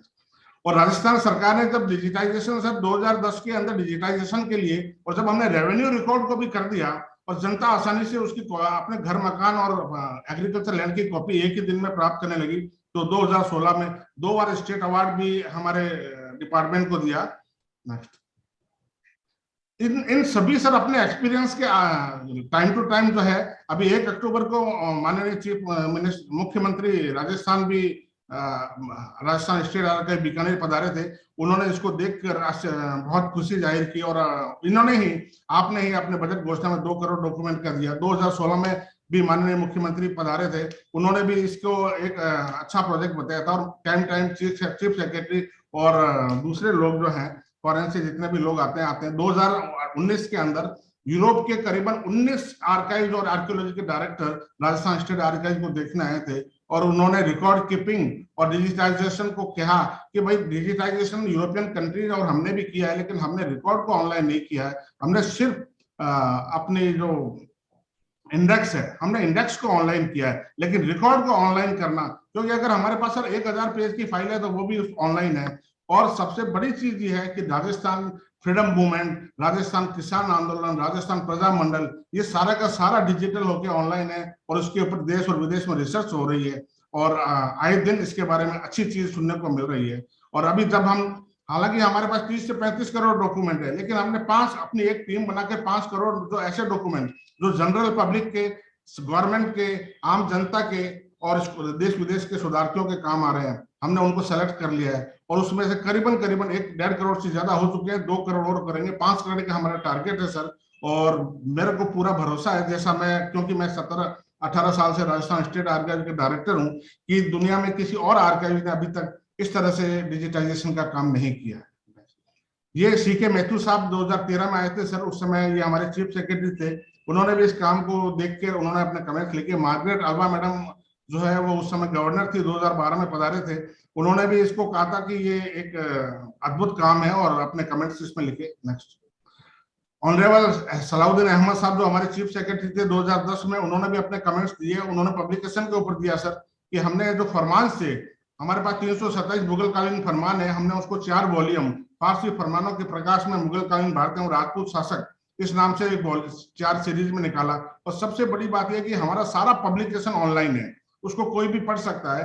और अब इसको डाउनलोड की फैसिलिटी नहीं थी, राउंड द क्लॉक कोई भी निःशुल्क इसको देख सकता है, पढ़ सकता है। लेकिन अभी जो बजट घोषणा है इसके हम गेटवे बना रहे हैं ताकि कोई भी अपने डाउनलोड कर ले इसको, लेकिन डाउनलोड किसी कोई मिसयूज ना करे, इसलिए उसके लिए कोई छोटा सा अमाउंट भी हम रख रहे हैं। बाकी पढ़ना और देखना हम फ्री रख रहे हैं। नेक्स्ट, ये एक स्कॉलर है जिसने दुनिया भर के अंदर सर रिसर्च किया है। इसका भी यही कहना है कि जब मैं बीकानेर आई और राजस्थान स्टेट आर्काइव को देखा तो मुझे लगा कि विदेशों के जितने भी आर्काइव हैं वो हैं, उनसे हमारा आर्काइव किसी भी रूप में कम नहीं है। यहाँ जो फैसिलिटी है या जो ऑनलाइन का जो सिस्टम है वो उनसे बराबर नहीं बल्कि बेहतर भी है। इसी प्रकार से सर नंदिनी चटर्जी जो है, जो यूनिवर्सिटी ऑफ एग्जीटर की साउथ एशियन स्टडी सेंटर की डायरेक्टर है, उसने भी माननीय मुख्यमंत्री महोदय को एक लेटर लिखा था कि जब ब्रिटिश लाइब्रेरी में प्रेजेंटेशन हुआ तो उन्होंने कहा कि इस तरह का काम पूरे दुनिया में और कहीं देखने को नहीं मिलता है, तो इसके लिए उन्होंने राज्य को, स्टेट को बधाई भी दी थी। तो ये एक अलग प्रोजेक्ट है सर, और हमारे प्रोजेक्ट को देख के आर्काइव का फील, क्योंकि आर्काइव जो है वो हर स्टेट के अंदर एक नेग्लेक्टेड डिपार्टमेंट होता है, लेकिन हमने इसको स्टेट में एक मेन मुख्य डिपार्टमेंट में शामिल करवा दिया। और इस हमारे डिपार्टमेंट के digitisation project, archive museum project और दूसरे जितने भी रिकॉर्ड कीपिंग सिस्टम है, इसको देखकर राजस्थान, भारत के जो दूसरे आर्काइव हैं वो भी इससे प्रेरित हो रहे हैं और हमारे जो काम किया गया है उसको अपनाने की कोशिश कर रहे हैं। अभी 18 और 19 दिसंबर 2022 को सर लखनऊ के अंदर इंडियन हिस्टोरिकल रिकॉर्ड कमेटी का सेशन था, तो पूरे सेशन ने ये कहा था कि डिजिटाइजेशन जो है वो सबसे पहले राजस्थान स्टेट आर्काइव में स्टार्ट हुआ, उसके बाद हमने लिया, लेकिन फिर भी अभी डिजिटाइजेशन और भी होना है। ये छत्रपति संभाजी राजे हैं सर, महाराष्ट्र से एमपी हैं, इन्होंने गोवा के मुख्यमंत्री को चिट्ठी लिखी थी। इन्होंने हमारे यहाँ डिजिटाइजेशन उसको देखने के बाद कि आप गोवा के मुख्यमंत्री से कहा कि आप भी उन सभी रिकॉर्ड्स को जो आपके यहाँ हैं राजस्थान स्टेट आर्काइव की तर्ज पर डिजिटाइजेशन करवाइए और वहां के डायरेक्टर को बुला के आप एडवाइस दीजिए। ये एक लेटर इसके लिए था sir. Thank you sir, thank you भाई। धन्यवाद डॉक्टर साहब, बहुत ही आपका excellent, outstanding and brilliant work है। ऐसा काम बहुत ही कम देखने को मिलता है। All the appreciation, all the respect for your good work, sir. Excellent. Thank you, sir. Sir, काम करना एक चीज है और उसको पूरे वर्ड में बताना और सब लोगों को पता होना कि what exactly has been done and which can be used and replicated for some productive work or some output. That is also you are taken care. So I wish you all the best, sir. Please keep on updating it and keep on making it more dynamic in nature. All Thank the you. best to you. Thank you. Thank you very much.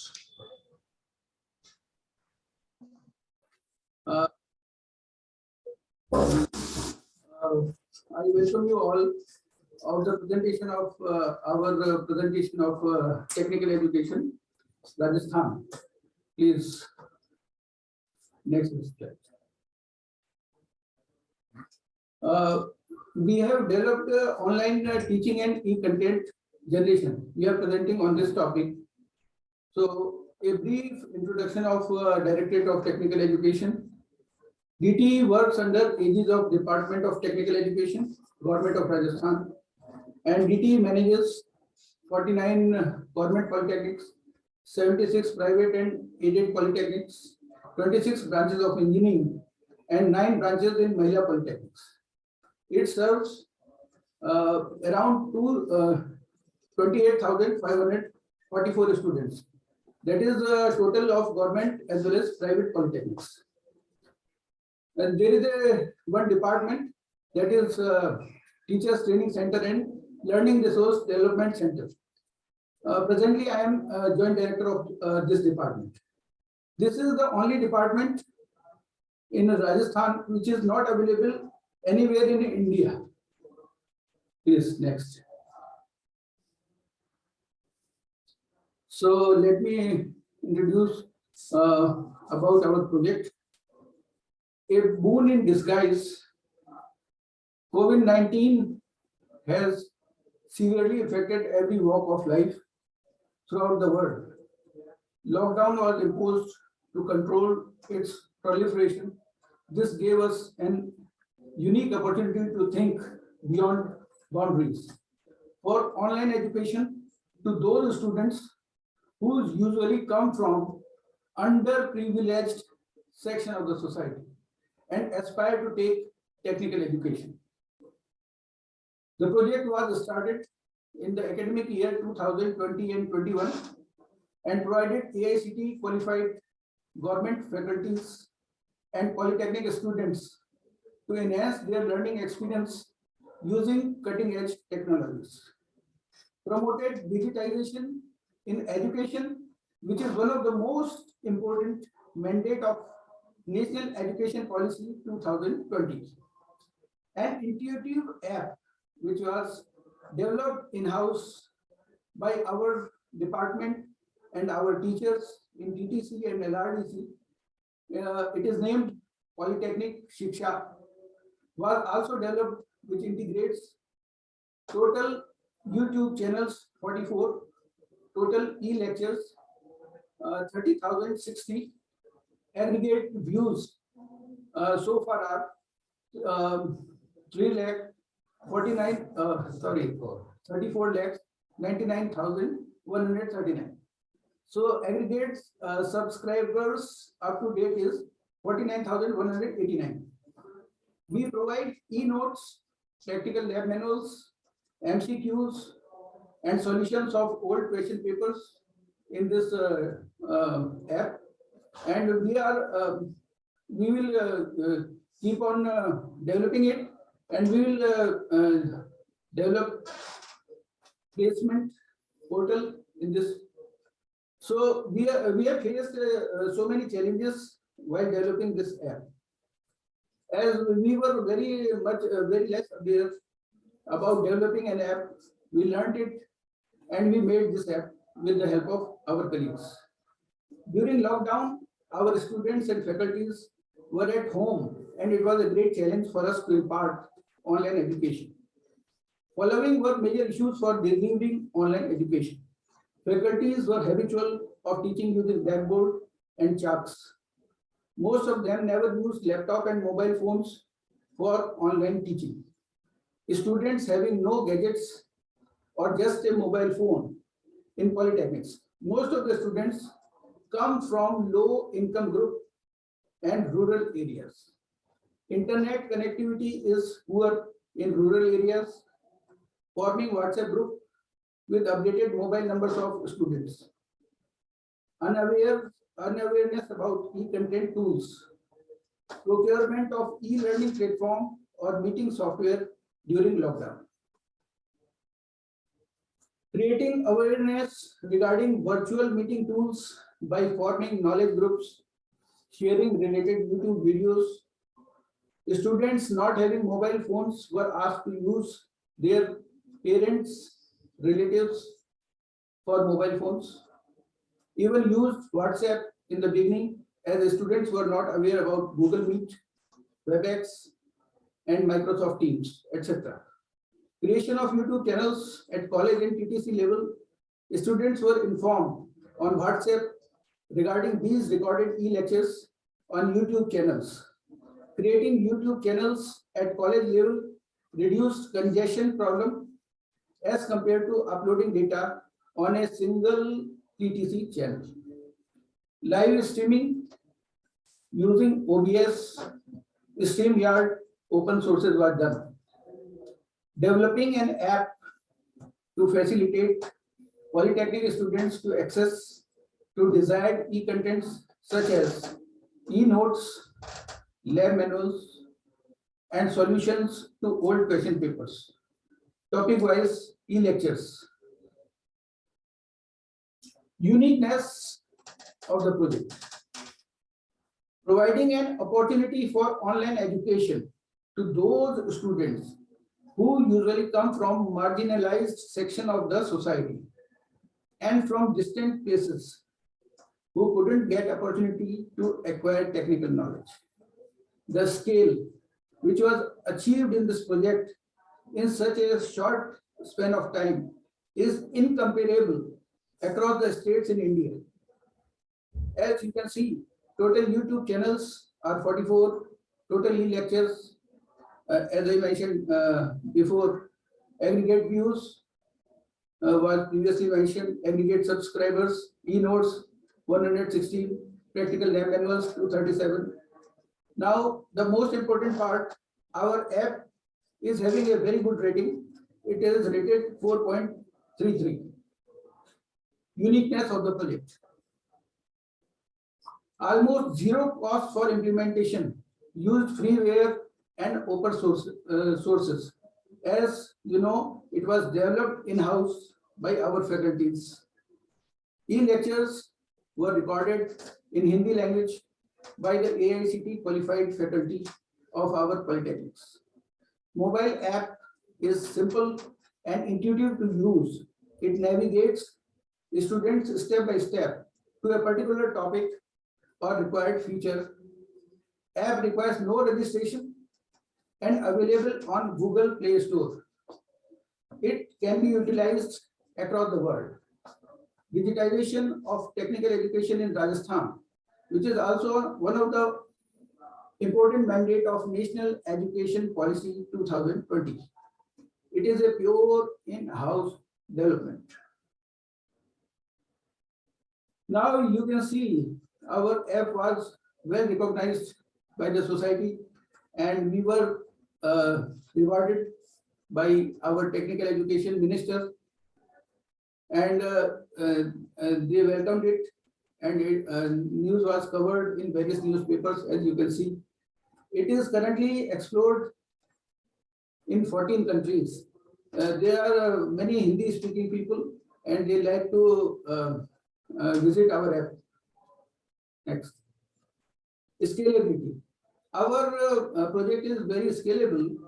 It can be expanded to cover curriculum of other states if required.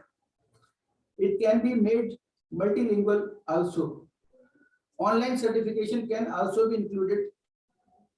Being on digital platform, it can be scaled to any level.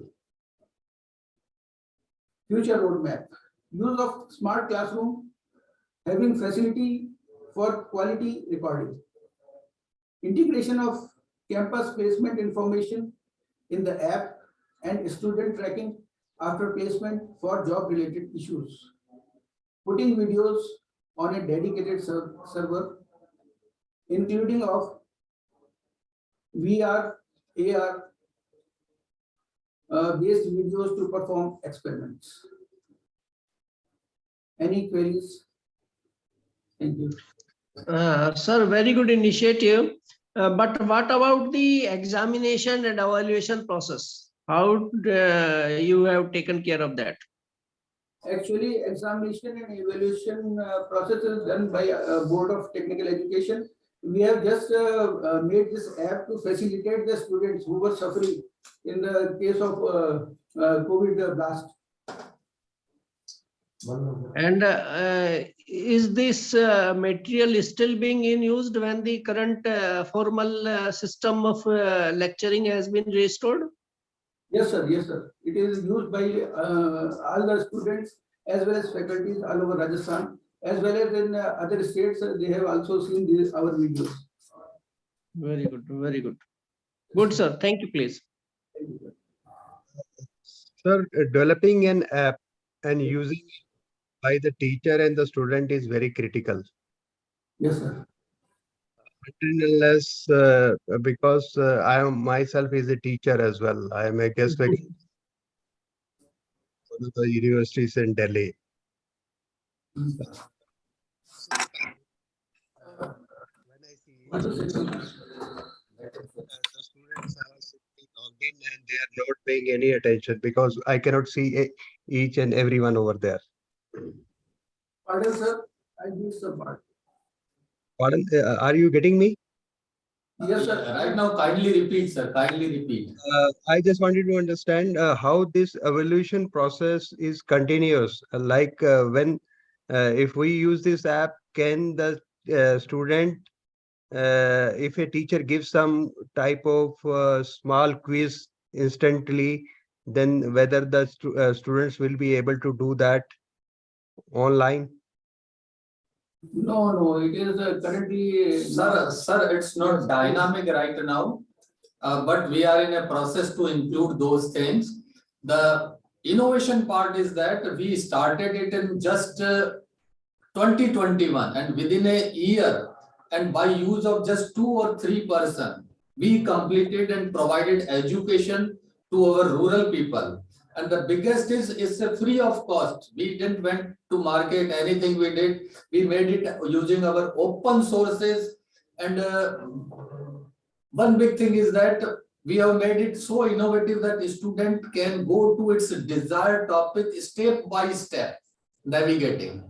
And so many features are yet to be included, like dynamic evolution and those things. Sir, this is in pipeline, sir. Is it possible to check a particular student what he's doing, whether he is present or simply logged in? Sir, it is basically educational purpose and no monitoring. We have given a free open to all. Okay, I got it. Thank you very much. Thank you. Thanks, sir. Full certification इसके sir इसके बारे में मैं बताना चाहती हूँ कि ये प्रोजेक्ट क्या है और किस तरह से इसका हमने क्यों लिया है इसको। सबसे पहले हमें इसकी आवश्यकता क्यों पड़ी, तो इसकी जो नीड के बारे में हम देखें तो हमारे राजस्थान स्कूल शिक्षा परिषद द्वारा 316 कस्तूरबा गांधी आवासीय विद्यालय हैं जो रन हो रहे हैं, रेजिडेंशियल हॉस्टल कम स्कूल्स हैं, जिनमें 43,150 जो बच्चियां हैं वो एनरोल्ड हैं, वो पढ़ती हैं। और इसका कॉन्सेप्ट सर ये है कि ये डिप्राइव्ड कम्युनिटी से आती हैं सारी बच्चियां, तो इनके लिए ये जो हॉस्टल्स हैं एक शिक्षा से जोड़ने का काम करते हैं। सेकेंडली जो थिंग्स है इनका जो क्वालिटी ऑफ फूड, मतलब ये रेजिडेंशियल है, मेस भी वही है, खाने पीने का प्रोविजन भी वही है, किचन भी वही है। तो इनका जो किचन की हाइजीन प्रैक्टिस के लिए जो हमें एक ऐसे प्रोग्राम की आवश्यकता थी जो इवैल्यूएशन टाइप हो सके। थर्ड इसका रीजन सर ये है कि जो जेंडर वाइज्ड डाइटरी प्रैक्टिस है वो उसके बारे में काफी कम जागरूकता है लोगों को। जैसे राजस्थान में अपन देखें तो जो हमारे NFS 5 के जो सर्वे हैं उसके according 5 to 19 year old girls हैं एडोलसेंस ईयर एज, उसमें मोर देन 60% जो बच्चियां हैं वो एनीमिक हैं। तो कहीं ना कहीं जो हमारा डाइट प्लान है वो कहीं इसको रिजेंबल नहीं कर रहा है, इसलिए इसकी भी आवश्यकता है। फोर्थ अपन देखते हैं सर, इसमें तो एक जो हमारा जो हेल्थ जो नॉलेज की कमी है अमंग द गर्ल्स, तो उसके लिए भी हमें एक ये प्रोग्राम इसको फुलफिल करता है।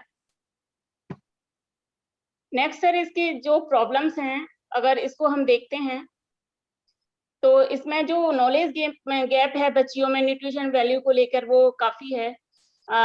मतलब उनको क्या खाना चाहिए, पोषक तत्व जिनसे उनको पूरे मिल सकें, इसके बारे में ज्यादा उनसे बात नहीं की जाती। हाइजीन प्रैक्टिस हैं वो काफी पुअर हैं। जो किचन की कुकिंग और ईटिंग हैबिट्स हैं उसमें इम्प्रूवमेंट की आवश्यकता है, वो भी एक अपने आप में चैलेंज है। और सबसे बड़ी बात फूड जो स्टैंडर्ड इसकी जो क्वालिटी है मेंटेन करने की, वो भी अपने आप में एक चैलेंज है। और इम्प्लीमेंटेशन न्यूट्रिशन और हाइजीन वैल्यू को ओवरऑल अगर इसको होलिस्टिक डेवलपमेंट के रूप में देखते हैं, इम्प्लीमेंटेशन वाला पार्ट देखते हैं, तो क्योंकि सर ये 3 से 4 मंथ टेकिंग प्रोसेस है, not a one day process, तो ये भी एक चैलेंज है। और वीक रेस्पॉन्स कैपेसिटी इसकी देखते हैं तो जो बच्चियां हैं मतलब इसके बारे में कम अवेयर हैं इस ईट राइट्स हैबिट्स के बारे में। सर इसका सॉल्यूशन के रूप में अगर हम देखें तो सबसे पहले हमें इसके लिए एक करिकुलम की आवश्यकता है जो इस प्रोग्राम को एनहेंस करे। फूड स्टैंडर्ड जो अथॉरिटी ऑफ इंडिया है, food safety standard authority of India के अकॉर्डिंग इसका एक करिकुलम डिजाइन किया गया है, जिसको स्टूडेंट और टीचर्स के साथ में अलाइन करना जरूरी है। सेकंड, इसको पार्टिसिपेशन के लिए इसमें सर येलो बुक है 1 to 5 के लिए वॉल्यूम 1 और 6 to 8 के लिए वॉल्यूम 2, जिसका कोर्स मान लीजिए, जिसमें एज अप्रोप्रिएट एक्टिविटीज हैं इस बुक में जो ईटिंग हैबिट्स को कंप्लीट करती हैं। 132 पेजेस की सर ये बुक है। सेकंड सर डार्ट बुक है, detection of adulteration rapid test book. Sir इसमें छोटे छोटे टेस्ट हैं जिसमें एडल्ट्रेशन की हम जांच कर सकते हैं। इस टेस्ट जब हमें पता चले इस किताब में कि किस खाद्य पदार्थ में किस तरह की मिलावट की गई है, तो हम एक रैपिड टेस्ट कर सकते हैं और पता कर सकते हैं मिलावट के बारे में। और online certification course for teachers के लिए भी है, इसके बाद में ये ऑनलाइन सर्टिफिकेशन कोर्स है। इसका स्टैंडर्डाइजेशन देखें तो क्वालिटी एसेंशियल चेकलिस्ट है इसके लिए के डूज और डोंट्स की, के ईटिंग हैबिट्स में किचन सेफ्टी की, हाइजीन की। सर एग्जीक्यूशन की बात करें तो इसके जो 5 स्टेप्स हैं, ईट राइट स्कूल सर्टिफिकेशन के 5 स्टेप्स हैं। जो स्टेप 1 में तो हमको एक रजिस्ट्रेशन वाला पार्ट है जो फसाई की साइट पे जाके इसको कंप्लीट करना होता है। इसमें जो स्कूल के जो प्रिंसिपल इंचार्ज हैं वो सारी इसकी कंप्लीट इसके जो एंट्रीज करते हैं। उसके बाद में जो फसाई के जो इंचार्ज है वो वहां से इसको सॉर्टिंग करते हैं और सॉर्टिंग में जिनकी एंट्रीज कंप्लीट हो जाती हैं वो स्टेप 2 में रन करते हैं। सर स्टेप 2 में अपन इसको स्टेप 2 में इसको एक वेलनेस एम्बेसडर की आवश्यकता होती है। मतलब जो करिकुलम है उसको कंडक्ट कौन करेगा, कौन पढ़ाएगा, उसके बारे में कौन बताएगा। तो 2 लोग हमको हॉस्टल से इसमें से हमको इंचार्ज नॉमिनेट करने होते हैं, तो हमारा स्टेप 2 हम कंप्लीट करते हैं। एंड थर्ड वन है conduct eat right activities. Eat right activities में सर ये 15 डेज का पखवाड़ा होता है। इसके अंदर अलग अलग एक्टिविटीज हैं जिनके बारे में हम नेक्स्ट स्लाइड में भी बात करेंगे। स्टेप 4 है, जब हम 15 डेज का जो पखवाड़ा है वो जब हम कंप्लीट कर लेते हैं तो फिर इसका मॉनिटर और इवैल्यूएशन वाला पार्ट आता है। और मॉनिटर एवोल्यूशन में हम इसका चेकलिस्ट मार्किंग होती है। मार्किंग के आधार पर जो हम इसमें 75 स्कोर इसका कंपलसरी है और उसके बाद में हम इसका मॉनिटर एवोल्यूशन वाला पार्ट कंप्लीट करते हैं। और then last step 5 is eat right school certification. तो फिर जब हम सारे इसके स्टेप्स कंप्लीट कर लेते हैं तो हमको इस ईट राइट स्कूल सर्टिफिकेट मिल जाता है। सर हम देख सकते हैं ये पिक्चर्स हैं कुछ एक्टिविटीज की। फर्स्ट पिक्चर है drawing competition on healthy and hygiene food habits. तो गुड फूड हैबिट्स डेवलप करने के लिए एक ड्राइंग कंपटीशन आयोजित किया जा रहा है। सेकंड एक्टिविटीज में आप देख सकते हो सर, इसमें एडल्ट्रेशन की जांच कर रहे हैं बच्चे। और थर्ड में आप देख सकते हैं सर, इसमें जो फूड लेवल है, रीडिंग हैबिट्स डेवलप की जा रही हैं कि कोई भी पैकेट फूड अगर अपन लेते हैं या कंज्यूम करते हैं तो उससे पहले हम उसका फूड लेवल पढ़ लें, उसकी मैन्युफैक्चरिंग डेट है, एक्सपायरी डेट है, न्यूट्रिशन वैल्यू है, वो हमको पता होना चाहिए। जैसे मेडिसिन है, उसकी हम एक्सपायरी और मैन्युफैक्चर हमेशा देखते हैं और एक्सपायरी हो जाती है तो उसको फेंक देते हैं, लेकिन जो फूड्स हैं उनको कंज्यूम करते समय ये एक प्रैक्टिस में नहीं है कि हम उनको देखें और अगर वो एक्सपायरी हो गई है तो उनको गो आउट करें। नेक्स्ट सर आप देख सकते हैं इसमें कि एक ये जो हेल्दी फूड रेसिपी मीनू पर एक एक्टिविटी हो रही है, इसमें सभी बच्चे एक हेल्दी रेसिपी लिख रहे हैं जो उनको पसंद है और हेल्दी भी है। द लास्ट एक्टिविटी सर इसमें देख रहे हैं कि ये बच्चे ओथ ले रहे हैं कि वो ये प्लेस है जिसमें हेल्दी हैबिट्स और फूड हैबिट्स के बारे में उनको ओथ लेनी है सभी को।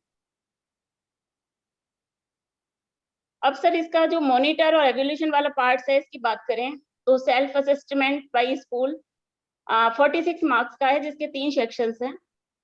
तो फर्स्ट सेक्शन है उसमें जो एक्टिविटीज हैं, एडवाइजरीज है और हाइजीन मैनेजमेंट है, ये 32 मार्क्स का है।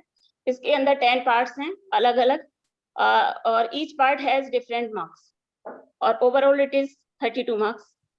Section 2 IFF tablet, iron folic acid tablet है, इसका 2 मार्क्स हैं।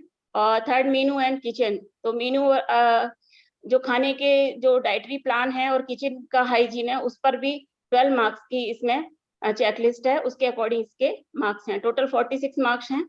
तो इसका एवोल्यूशन होता है सर एक्टिविटीज के बाद में। सर आप देख सकते हैं ईट राइट स्कूल सर्टिफिकेशन का ये एक न्यूज़पेपर कटिंग है। 37 Rajasthan school get food safety body eat right certificate. तो ये लास्ट ईयर सर हमने इसको सितंबर से स्टार्ट किया था और इसको जनवरी फर्स्ट वीक में कंप्लीट किया था। तो हमारे फर्स्ट फेज में सर हमने इसको 50 KGBB के लिए अप्लाई किया था, जिसमें से 37 को हमें इसमें ईट राइट सर्टिफिकेट प्राप्त हुआ था, जो कि एक बहुत बिग अचीवमेंट है। ये कुछ सर्टिफिकेट्स हैं सर जो इसमें डिस्प्ले हो रहे हैं। सर इसका इम्पैक्ट अगर हम देखें तो हमारे जो 37 KGBB में हैं उनमें 6,826 स्टूडेंट इनरोल्ड हैं और जिनके अगर गार्जियन और बच्चे को बता के लगभग 13,652 बेनिफिट्स होते हैं।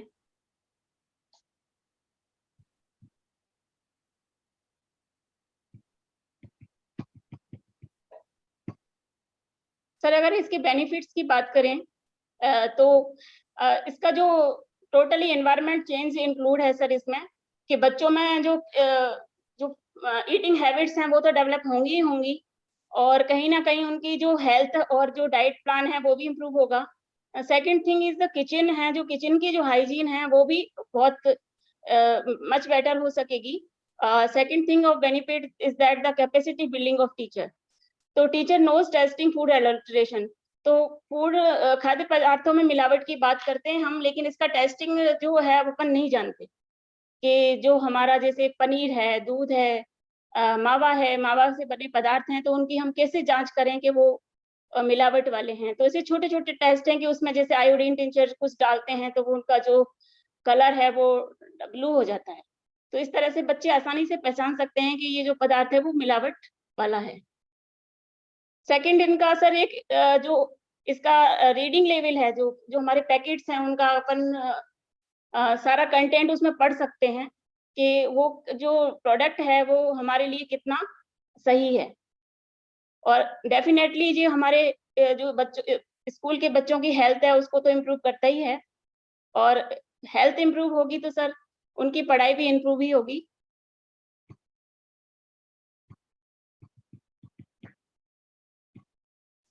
सर स्केबिलिटी की इसको स्प्रेड अप करने की बात करें तो हमारे 316 में से 279 जो हॉस्टल्स हैं तो ये रिमेनिंग है जो हम फेज 2 में इस साल के लिए हम इसको करने जा रहे हैं और उसमें से हमने 216 अभी हमने रजिस्ट्रेशन प्रोसेस स्टेप 1 कंप्लीट कर लिया है। सेकंड स्टेप इसका रन कर रहा है और सर जनवरी में इसकी जो 15 डेज पखवाड़ा की एक्टिविटी है वो सारी कंप्लीट हो जाएंगी और इसके माध्यम से हमारे अमंग 31,475 जो गर्ल्स स्टूडेंट है वो बेनिफिट हो सकेंगी। और इसके बाद इसको थर्ड फेज में और स्केल अप करने के लिए सर हमारे यहाँ पे जो भी स्कूल हैं 68,655 जो स्कूल्स हैं हमारे, इसको हम सभी स्कूलों में आगे इसको रन करना चाहते हैं। ईट राइट पखवाड़ा is all school to linkage with the school, सभी स्कूलों के लिए हम इसको आगे लिंक करना चाहते हैं। और हमारे यहाँ पर एक साला दर्पण पोर्टल है सर, जिस पर हमारी सारी एंट्रीज सारे स्कूल का डाटा कलेक्ट है, और जिससे हम मॉनिटरिंग टूल के द्वारा हम इसको देख भी सकते हैं। और eat right school certification to be include in state and district monitoring framework में भी इसको लागू करना चाहते हैं। स्केल अप करके हम इसको जहां जहां मिड डे मील है चलता है वहां तो इसको लेना ही चाहते हैं, बाकी सभी स्कूलों के लिए इसको आगे करना चाहते हैं सर। और इसका मेन ऑब्जेक्ट यही है सर, भारतीय संस्कृति में कहा भी गया है कि पहला सुख निरोगी काया, तो eat healthy and stay fit ये कॉन्सेप्ट को क्लियर करता है। Thank you so much sir. धन्यवाद मैडम, अच्छा प्रेजेंटेशन है आपका और Thank you, काफी सही इंटेंशन है, क्योंकि एक स्वस्थ शरीर में ही स्वस्थ मन का निवास जी। होता है। तो ये ठीक है, क्योंकि अर्ली एज में बच्चों को ये सिखाया जाएगा तो ये लाइफ लॉन्ग लर्निंग है उनके लिए, और वो दूसरों को भी इस पर एजुकेट करेंगी। बहुत अच्छा प्रोजेक्ट है आपका, thank you so excellent much. Work, thank you please. Any more Good work. Question sir? Good work. No specific question. Thank you. Okay, thank you so much sir. Okay. संयुक्त निदेशक आर्थिक एवं सांख्यिकी निदेशालय राजस्थान जयपुर। आज का जो हमारा विषय है इसमें औद्योगिक उत्पादन सूचकांक IIP से रिलेटेड है।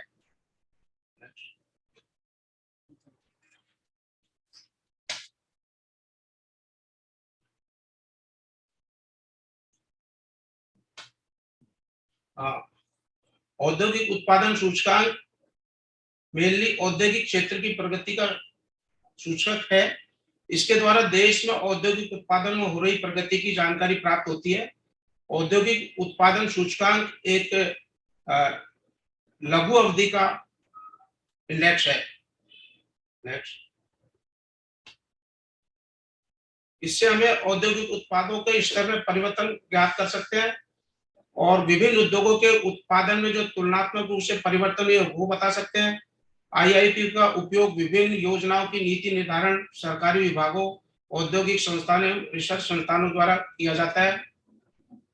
साथ ही औद्योगिक क्षेत्र में विभिन्न राज्यों की प्रगति की तुलनात्मक अध्ययन भी हम इससे कर सकते हैं। और केंद्रीय सांख्यिकी संगठन भारत सरकार द्वारा इसका जो समान मेथोडोलॉजी के अनुसार हम इसका जो बास्केट के आधार पर डायग्राम का चयन करके एक रूपता लाई जाती है।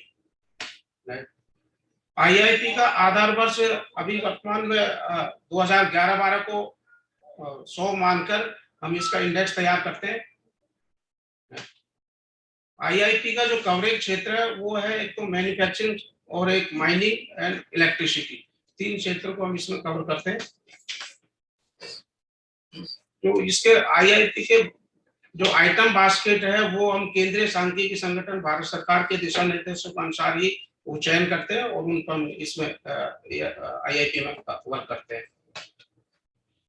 इसमें जो डेटा का एकत्रीकरण है उसके लिए हमारे पास जो हमारे मैन्युफैक्चरिंग सेक्टर के जो डेटा है वो हम हमारे जिला स्तर के कार्यालयों से वेब पोर्टल के माध्यम से ऑनलाइन आधार पर प्राप्त करते हैं। इसके अलावा जो इसके खनन क्षेत्र के जो डेटा लेते हैं मासिक रूप से वो IBM से, भारतीय खान ब्यूरो नागपुर से प्राप्त करते हैं।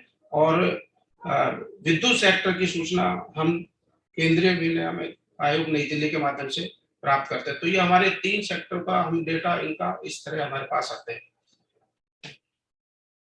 ये हमारा जो IIP का प्रोडक्शन का जो हम एक ग्राफ बता रहे हैं आपको, टेबुलेशन 2021-22 की तुलना में हम देखेंगे तो मंथ वाइज हमारा जो 2021 का मैन्युफैक्चरिंग सेक्टर का जो एवरेज है 136.14 है, माइनिंग का 124.53 है, इलेक्ट्रिसिटी का 144.93 और ओवरऑल जो इसका जर्नल है वो 133.97। ये हम 21-22 की आपको ये बता रहे हैं इंडेक्स प्रोडक्शन।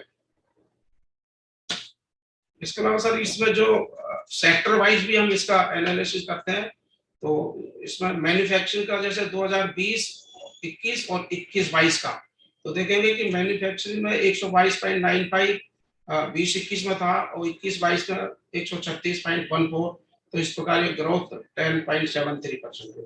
इसी तरह माइनिंग का हम देखेंगे तो ये 20-21 में 119.43 और 21-22 में 124.53, इस तरह 4.27 इसका ग्रोथ है।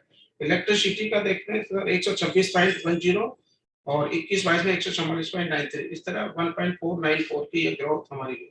ओवरऑल जो इसकी एवरेज है इंडेक्स, वो हम देखेंगे तो उसमें भी हमारी 9.50 की ग्रोथ है। ये हमारा 20-21 और 21-22 का तुलनात्मक इसका सेक्टर वाइज एनालिसिस। इसका सर इसको हमने ऑल इंडिया से भी हम इसको मैप कर रहे हैं, देख पा रहे हैं। 21-22 का डेटा को देखेंगे तो आप जो मार्च तक का इसमें दिया है, तो मैन्युफैक्चरिंग का राजस्थान और ऑल इंडिया, तो राजस्थान का जैसे एवरेज नीचे 131.00 इंडिया का, सॉरी, तो राजस्थान का 136.4। इसी तरह माइनिंग का हम देखेंगे तो 113.20 और ये हमारा इसका 124.53 राजस्थान। इलेक्ट्रिसिटी का 170.10 और राजस्थान का 144.93। इस प्रकार ये हमारा जो जनरल है ऑल इंडिया राजस्थान से, तो 131.60 ऑल इंडिया का था, इसमें हमारा 133.97 ये इसका रहा है 21-22 का, जो मैन्युफैक्चरिंग तीनों जो हमारे सेक्टर्स का मंथ वाइज और टोटल एवरेज। इसी प्रकार सर ये हमने जो अभी जो करंट ईयर है इसका 22-23 का डेटा जो है लिया हुआ है, इसमें भी हमने अप्रैल से और अगस्त तक की सूचना है इसमें। तो इसमें भी हम देखेंगे कि ये जो राजस्थान का हम ले रहे हैं 11-12 से जो अब 22-23 तक का डेटा देखेंगे, तो इसमें हमारी ये जो सेक्टर वाइज मैन्युफैक्चरिंग, माइनिंग और इलेक्ट्रिक सेक्टर का जो हमारा डेटा है ग्रोथ, वो बढ़ते हुए उसमें दिखाई दिया है। इलेक्ट्रिसिटी में जैसे 156.7 है और इसका माइनिंग में हमारे 111.60 है और मैन्युफैक्चरिंग में 14.059 है। तो इस प्रकार ये हमारा ये करंट ईयर का तुलनात्मक अध्ययन इसका है।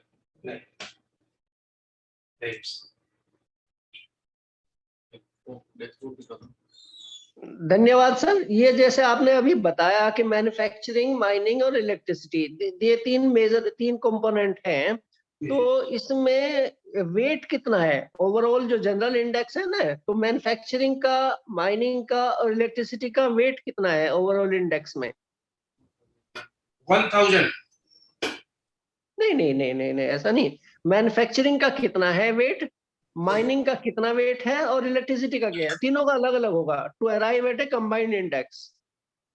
ये सर मैन्युफैक्चरिंग का 610 और माइनिंग का 274.20, इलेक्ट्रिसिटी का 114.85 और जनरल 1000। ये हमारा वेट। परसेंटेज वाइज बताइए, परसेंटेज में आउट ऑफ 100 मान लिया इंडेक्स, ये परसेंटेज में होता है, परसेंटेज में होता है सर। ये मैन्युफैक्चरिंग का इतने परसेंट, माइनिंग का कंट्रीब्यूशन इतने परसेंट, इलेक्ट्रिसिटी का इतना, तो कंबाइंड इंडेक्स अराइव करने के लिए एक वेट होता है। तभी तो 61% और मैन्युफैक्चरिंग का कितना है सर?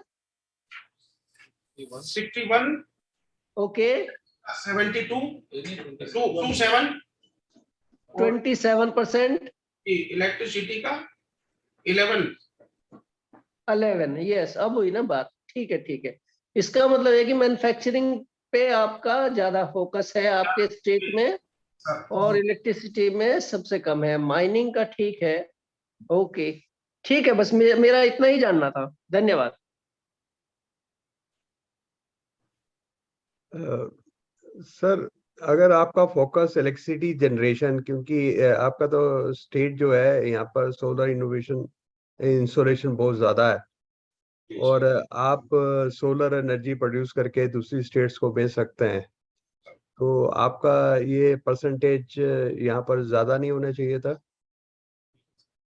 करेंगे सर, इसको बारे में सोचते हैं इसको।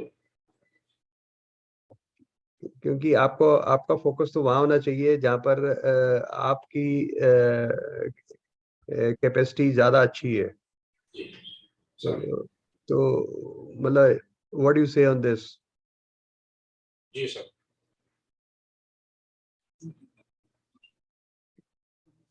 Could you get my question, sir?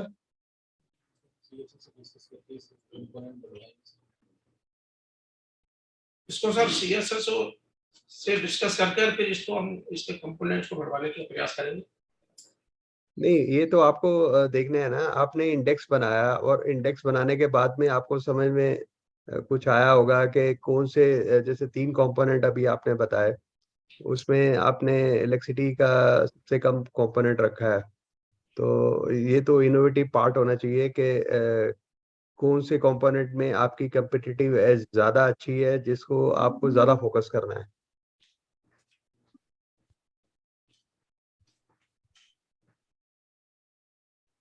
चलिए सर, कोई बात नहीं।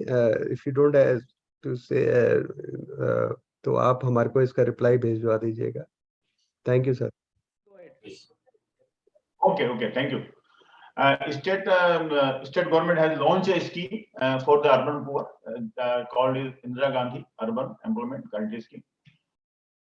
The brief at a glance of the state's population is totally 6.85 crore. Urban population is 1.7 cr. Or total urban local bodies are 240. Out of 240, municipal corporations are 10, councils are 36, and boards are 194. Next. What is the scheme? It is a budget announcement of the Honorable CM on 22-23, 22-23 की announcement है. Around 800 crores इसमें provision रखा है state में.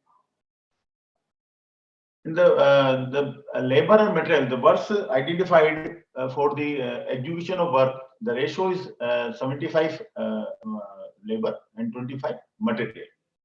So online apply of job demand through website and email. There is a methodology for online application or demand with the help of website and email and ULB counter. We are creating a help desk at ULB for this purpose. 100 days employment is financially has been guaranteed to the family in this urban.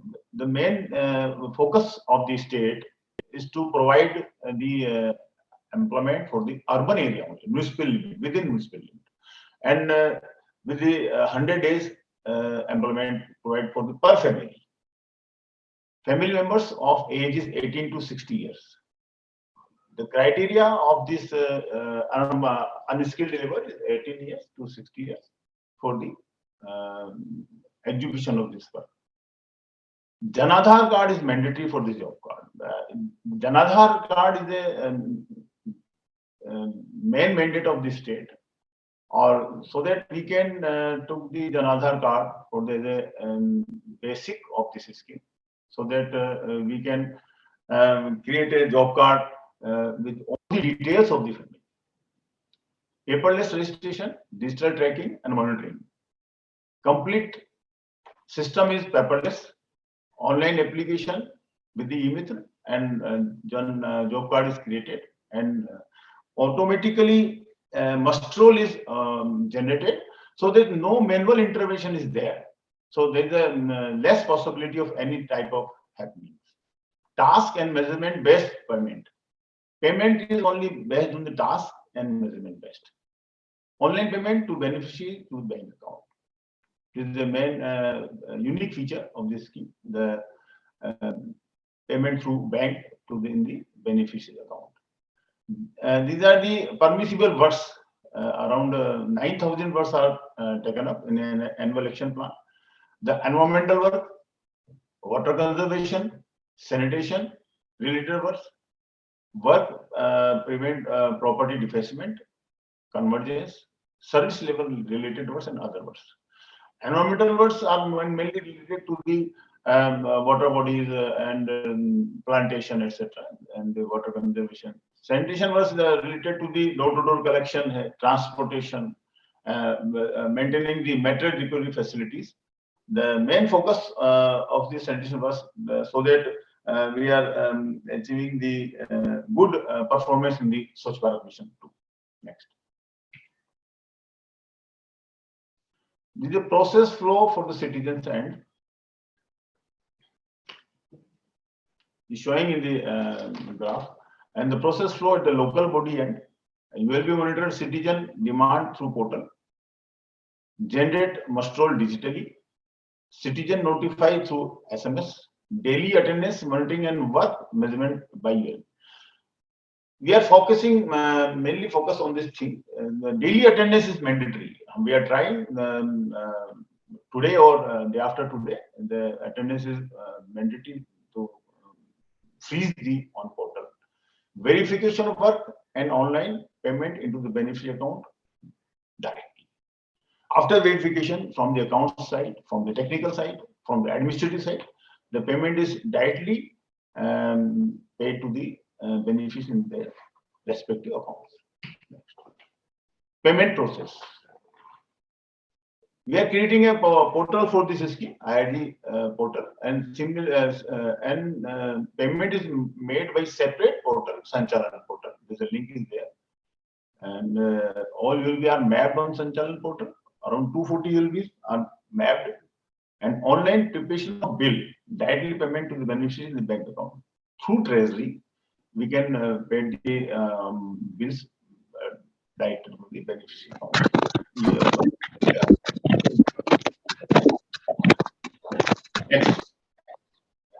Next. This is the overall scenario of this scheme, digital monitoring, and the map showing all the districts in the state. Total job card are created here 3,82,000 members, family members 5,87,000 around. And as per the annual action plan prepared by the old 240 ULBs, showing the details, around 9,174 words are identified, and the different categories.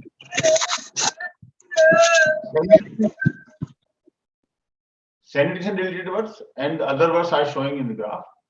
Mainly, the scheme is launched on 9th September by the Honorable CM.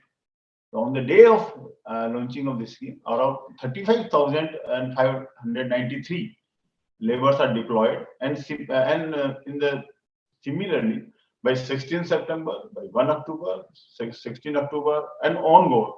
Where today we are deployed 99,923, around 1 lakh labor, and per day labor per day deployed on the all the works. Next. As on date on 21 December, identified as per the budget announcement, 800 crores.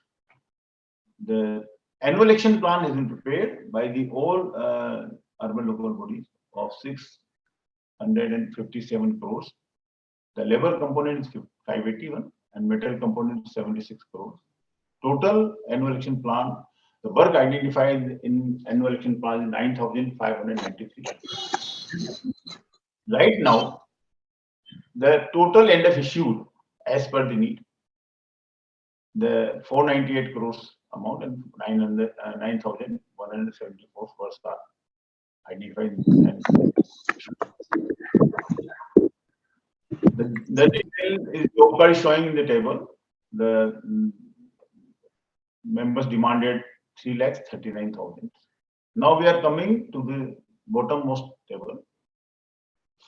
पहला पखवाड़ा था, first पखवाड़ा to 8th पखवाड़ा 9 September को launch हुई ये scheme. The must roll issued is around 4,000. Total work taken up is around 900. Labor allotted 35,000. Initially the momentum is the labor is क्योंकि scheme start हुई थी तो थोड़ा सा मोमेंटम आईसी वगैरह और थोड़ा मोमेंटम कम था. लेटर स्टेज में हमारा ये ग्राफ असेंडिंग ऑर्डर में है. Right now we are here in the end of December. Total 99,923 labour are allotted.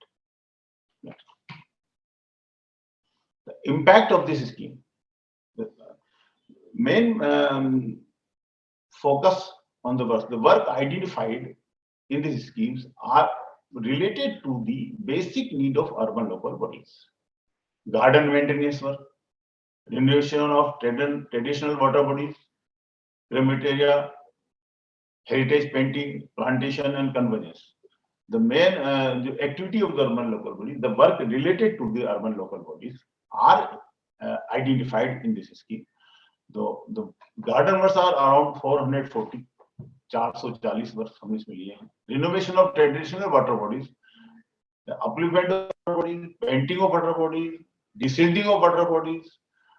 The 600 around 600 works are identified and they are taken up. Similarly, the crematoria, shamshans around 400.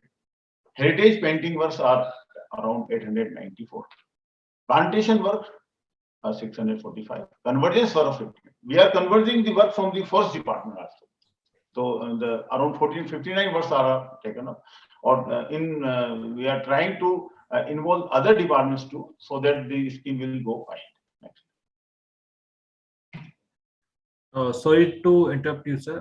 Kindly please conclude it in 2 minutes. Pardon, sir? Kindly please conclude it in 2 minutes. Okay. Okay.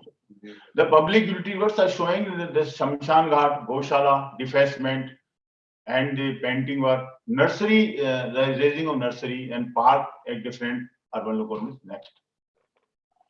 Similarly, the intangible nature of works, the widening of berms, the interlocking showing the picture. Next. And we have also tried to improve the capacity of the water bodies, is showing in this picture. There is a local body interface. Next. Citizen interface is showing this. Thank you. Sir आपका प्रयास बहुत अच्छा है, क्योंकि इससे जो है community का इन्वॉल्वमेंट भी होगा. जो आफ्टर ऑल सभी लोग इसमें अलग अलग फैमिलीज आएंगे, अनएम्प्लॉयड लोग आएंगे, तो वो उसका इम्पैक्ट भी सोशली भी काफी बड़ा होगा. लेकिन अभी तो आपने ये स्कीम जस्ट लॉन्च की है. आई थिंक इसका इम्पैक्ट आने में, फुल इम्पैक्ट में कुछ टाइम लगेगा लगता है. एटलीस्ट 7-8 महीने तो लगेंगे. जी, आपने कोई पहले पायलट भी किया था या सीधे स्टेट वाइड इसको लॉन्च कर दिया है? नहीं सर, हमने कोई पायलट नहीं किया सर. ये स्कीम हमारे द्वारा तैयार की गई थी और अर्बन लोकल बॉडीज को फोकस किया गया. जो अर्बन लोकल बॉडीज की बेसिक एक्टिविटीज है, जहां अनएम्प्लॉयड या अकुशल श्रमिक को काम में मिल सकता है, उसी को हमने फोकस करके इस स्कीम को हमने लगभग 6 महीने लगे हमें इसको तैयार करने में. फिर हमने लॉन्च किया. No pilot. ओके, नहीं, आपका प्रयास अच्छा है. Particularly I am very happy कि आपने उसमें सैनिटेशन को भी रखा है, क्योंकि सैनिटेशन बहुत बड़ी इशू है अक्रॉस द कंट्री. तो इसमें अर्बन लोकल बॉडीज में sanitation, gardening, crematorium, road development, irrigation, अच्छा प्रोजेक्ट है आपका. Thank you sir, good project. जी sir. Sir, your efforts are to strengthen urban local bodies and provide employment to masses. So what is the innovative aspect? I didn't see anything which is not business as usual. You have to create this type of infrastructure and provide support to the citizens. So innovative part is missing here. I didn't see anything. Can you elaborate if you have some innovative? देखिए, 2 चीजें हैं. हमने जो sanitation वाला part लिया है, इसमें there is more innovative. आपने देखा होगा कई जगह कंपोस्ट प्लांट लगते हैं, कई जगह बड़े वेंडर्स नहीं आ पाते. सीकर अर्बन लोकल बॉडीज है, 3-4 अर्बन लोकल बॉडीज, हमने पिट कंपोस्टिंग स्टार्ट करी. बायोमास का भी हमने किया है, जैसे गार्डन में बायोमास कंपोस्टिंग बनाना, तो उसमें भी अकुशल श्रमिकों को यूज कर रहे हैं. और इसी तरह से हम लोगों ने मटेरियल रिकवरी फैसिलिटी MRF, जहां प्लास्टिक का रैक पिकर्स बैठे हुए हैं, उनके साथ सेग्रीगेशन इस स्कीम के जो अकुशल श्रमिकों में ट्रेंड करके उनको लगा रहे हैं. अभी राइट नाउ हम क्या कर रहे हैं, एनुअल में सेल्फ हेल्प ग्रुप है हमारे पास, जो ऐसे सैनिटेशन के या गार्बेज कलेक्शन के पॉइंट्स हैं, उनको हम ट्रेंड करेंगे और उन्हीं से हम इसको स्कीम को आगे लेके So this is the innovation part of this. Okay, thank you, sir. Ji, thank you. This is Atanu Pati from Odisha State Higher Education Council, and I am representing Department of Higher Education, Government of Odisha. The title of the nomination is Odisha Universities Research and Innovation Incentivization Plan. So let us see that whether it is a unique nomination or not. So Odisha is the first among its peer states in instilling and operationalizing the URIP-like initiatives. URIP is a unique plan for consolidating research and innovation ecosystem in Odisha. URIP is being implemented through Odisha State Higher Education Council, OSHEC. So let us see that what are the components and what benefits it gives to the stakeholders. So if you look at the first one, so it is related to research fellowship, and second one is related to seed funding, and third one is related to publication support, and the fourth one is related to the patent support. And there is one state research conclave which is organized every year to look at that interdisciplinary research and innovation interactions among the stakeholders. So what are the challenges? This project was initiated in late 2018, and the number one challenge was that it was very difficult to carry out field-based research during the pandemic. And then another important challenge is that outward migration of NET JRF and NET LS cleared candidates. They are not staying in the state, they're going out of the state. And the third challenge is the transfer policy of college faculty. So why I'm saying this? Because suppose we give a seed funding to a teacher in a college. So after receiving the project, next day he gets a transfer certificate to another college. So it's a big challenge. So what are the problems the project is trying to solve? The number one, it effectively solves, at least partially, the problems of research scholars working for their PhD degrees without fellowship. Number two, it provides a startup seed grant in a competitive manner to young faculty in all HEIs of Odisha. Third one, it integrates research innovation in science, social science, and liberal arts on one platform, facilitating multidisciplinary research. And it promotes quality publication, generation of patents. What are the innovations which are there within the project? The first one is that 40% reservation is for women among the beneficiaries. And then once the seed project is granted to a young faculty, the project uses eminent mentors to guide all through the projects. The third one is organization of major project writing workshops. That means we organize a number of workshops that specially deals with how to write major projects for bigger funding agencies at the national and international level. The fourth one is incentivization of quality intellectual property generation and quartile one publications. So this is a very important incentives to the stakeholders. What are the solutions implemented? The project provided fellowships to young scholars, making them full-time researchers. Second, it provided research incentives and culture to the young faculty. Third, it incentivized and encouraged quality IP generation. Fourth, it promoted multidisciplinary and interdisciplinary research. The last one, the young scholars during their pursuit for PhD are required to teach 12 hours per month to improve their articulation and understanding of the subject.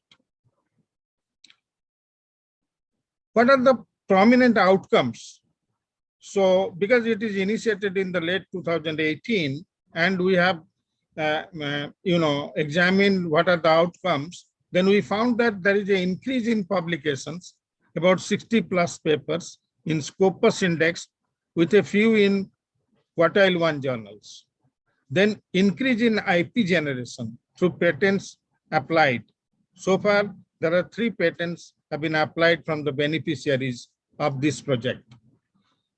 Then it helps supplement faculty deficiencies through research scholars teaching hours. And then one AI and ML product is now deployed by Tata Power's company for grid fluctuation prediction. This is also the outcome of this project. Scalability, increasing the number of fellowships and expanding startup funding to general state-based faculty. The HED is envisaging expansion from INR 9 crore per annum to INR 25 crore per annum, and the proposal is being formulated. Then what we do is that we examine using the Scopus database that what is the research overview of the different HEIs of Odisha. So you will find that in the last 5 years, there are about 3,693 scholarly publications. So out of these publications, we try to examine what are the contributions of the beneficiaries of the project. Now, if you look at 7 universities, which has been depicted here, you will find that field-weighted citation impact that ranges from 0.72 to 3.51. So any index which is greater than 1 is considered as doing excellent research output. So you look at this, that many of the universities, that some of them are new universities, but they are nearly 1 in their field-weighted citation impact. So then we try to, through this project also, OSHSC also shares, Science Direct and EBSCO, the databases, and the council examines that what is the usage profile of these databases by the beneficiaries. So then the council also organizes workshop, hands-on training program, how to use e-resources effectively. So its number of programs are managed even at the level of the higher education institutions in their campus. So let us see the roadmap.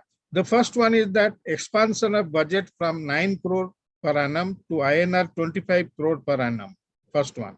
Second one, increment in the number of fellowships from 40 to 175 and beyond. The third one, inclusion of state-based faculty among the beneficiaries of startup funding. Normally, it is given to the young faculty. Now, it is envisaged to provide these grants, research grants, to faculties who are also older by age. Thank you very much for listening. No specific questions, sir. Thank you very much. Welcome, sir. For various courses, rather than pursuing BSc and MSc and PhD in sciences. So it is one of the concern in higher education. What is your take on that? Can you repeat the question, sir? Sir, after doing 12th class, generally Yes. students go for BTech and Tech, MBBS and all that, but don't pursue career in sciences like BSc, MSc and PhD in sciences. Yeah. What is your take on that? How to revive that academic excellence in sciences in higher No, education? if you observe the recent data, then you will find that there is a reversal now. You know that in many engineering colleges have closed down in Odisha and also in neighboring Chhattisgarh. So now the trend is reversed, and these incentives and the projects that higher education is running that attracts the young people to join science streams, even social science stream, to carry out research and PhD work as a career. Okay.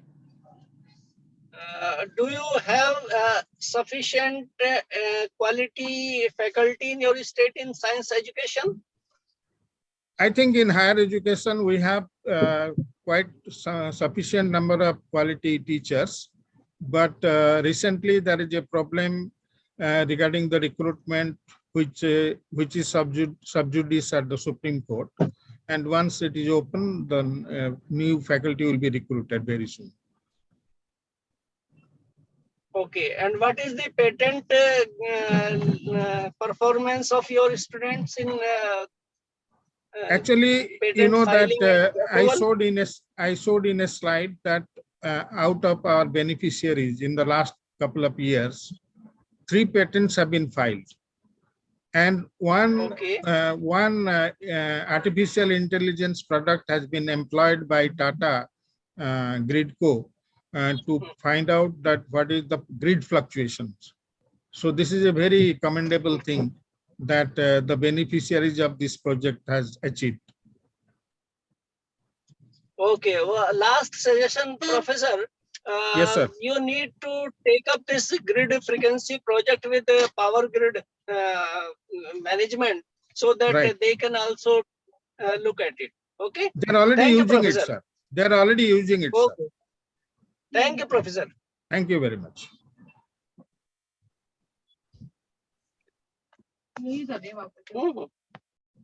you very much, sir, for looking after this project, sir. Sir, whether the screen is available, sir? So whether the screen is visible, sir? Yes, please go ahead. Thank you, sir. So this scheme is Moolu Ramamurthamayar Higher Education Assurance Scheme, sir. So basically about TNEG already we have an introduction still, but further I will say something about TNEG. TNEG is a government agency which is driving all the e-governance initiative of Government of Tamil Nadu. And about TNEG, we aim at inclusive, equitable, and universal access to all G2C services of government departments that has to be provided online. And in this regard, we are also working on this information technology electronic delivery of services rule 2006, which governs all these government G2C services, citizen-centric services to be provided online, sir. Sir, moreover, about this scheme, sir, Moolu Ramamurthamayar scheme, sir, this is a unique scheme in Tamil Nadu, which helps to enhance the enrollment ratio of girl students studied from the government schools to higher education institutions, sir. Those girl students who have completed the 6th to 12th from a government school and going for a higher education will be provided rupees 1,000 per month. It is only for government students who have studied from government schools, sir. Irrespective of their whether they are joining arts college, engineering, diploma, ITI, any kind of higher education students, they are eligible, sir. These the details we are capturing through online. We have developed a portal for this, sir. Based on that, we are registration happens and approval is given by the department, and disbursement of cash also is taken care seamlessly, sir. Sir, this project was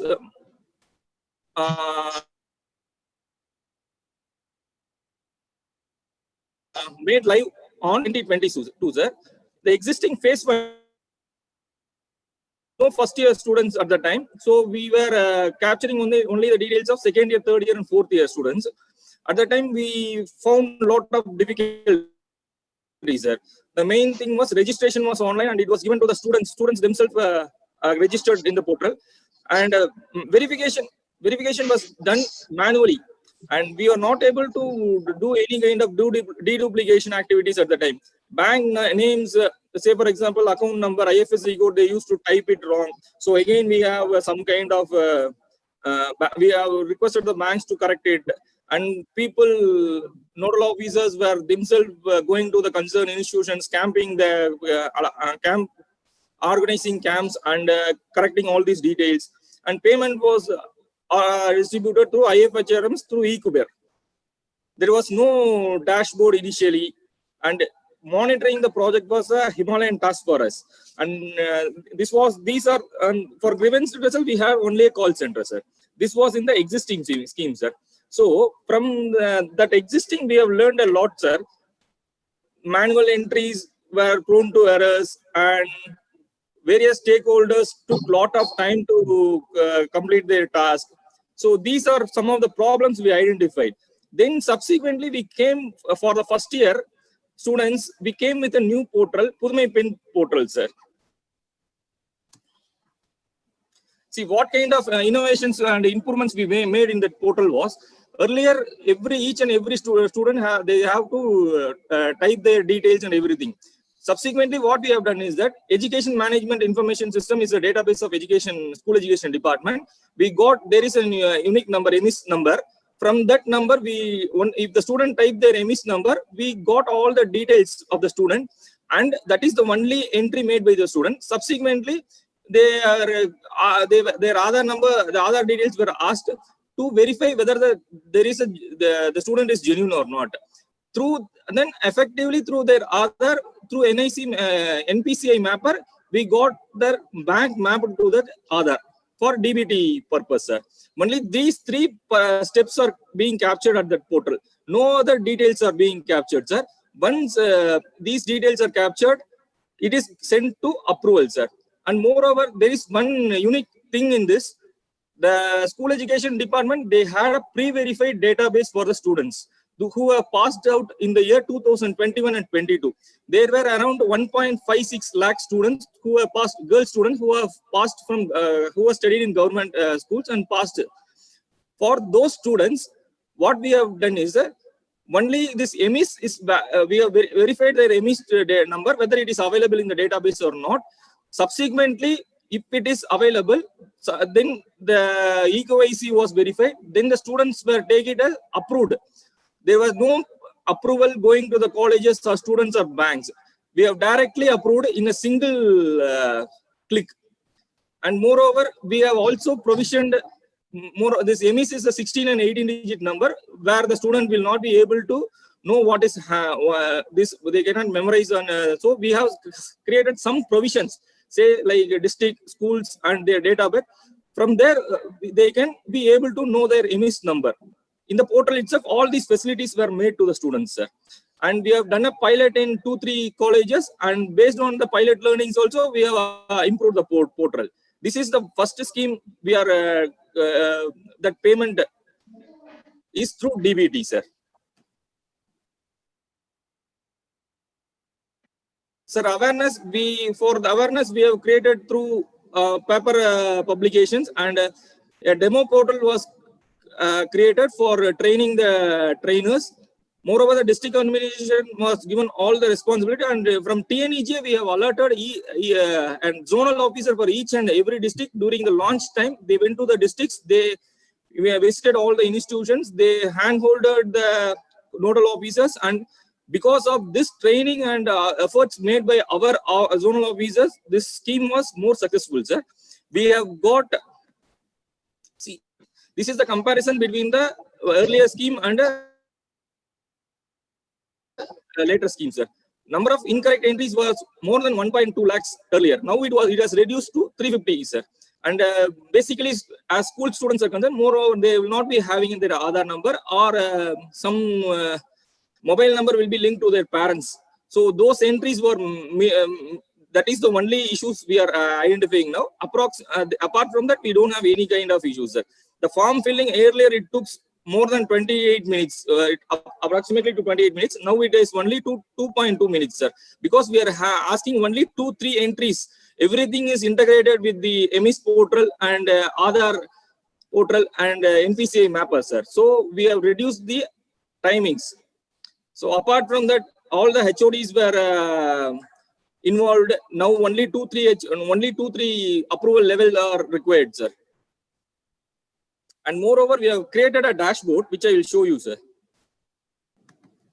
Sir, sorry, sir, there is some slides missing where I can show the dashboard, sir.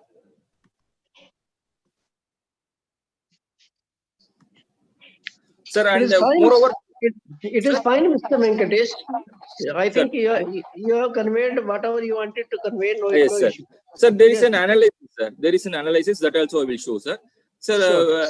out of that 1.52, which I told, these students are passed out in the year 2021-22 from government schools, sir.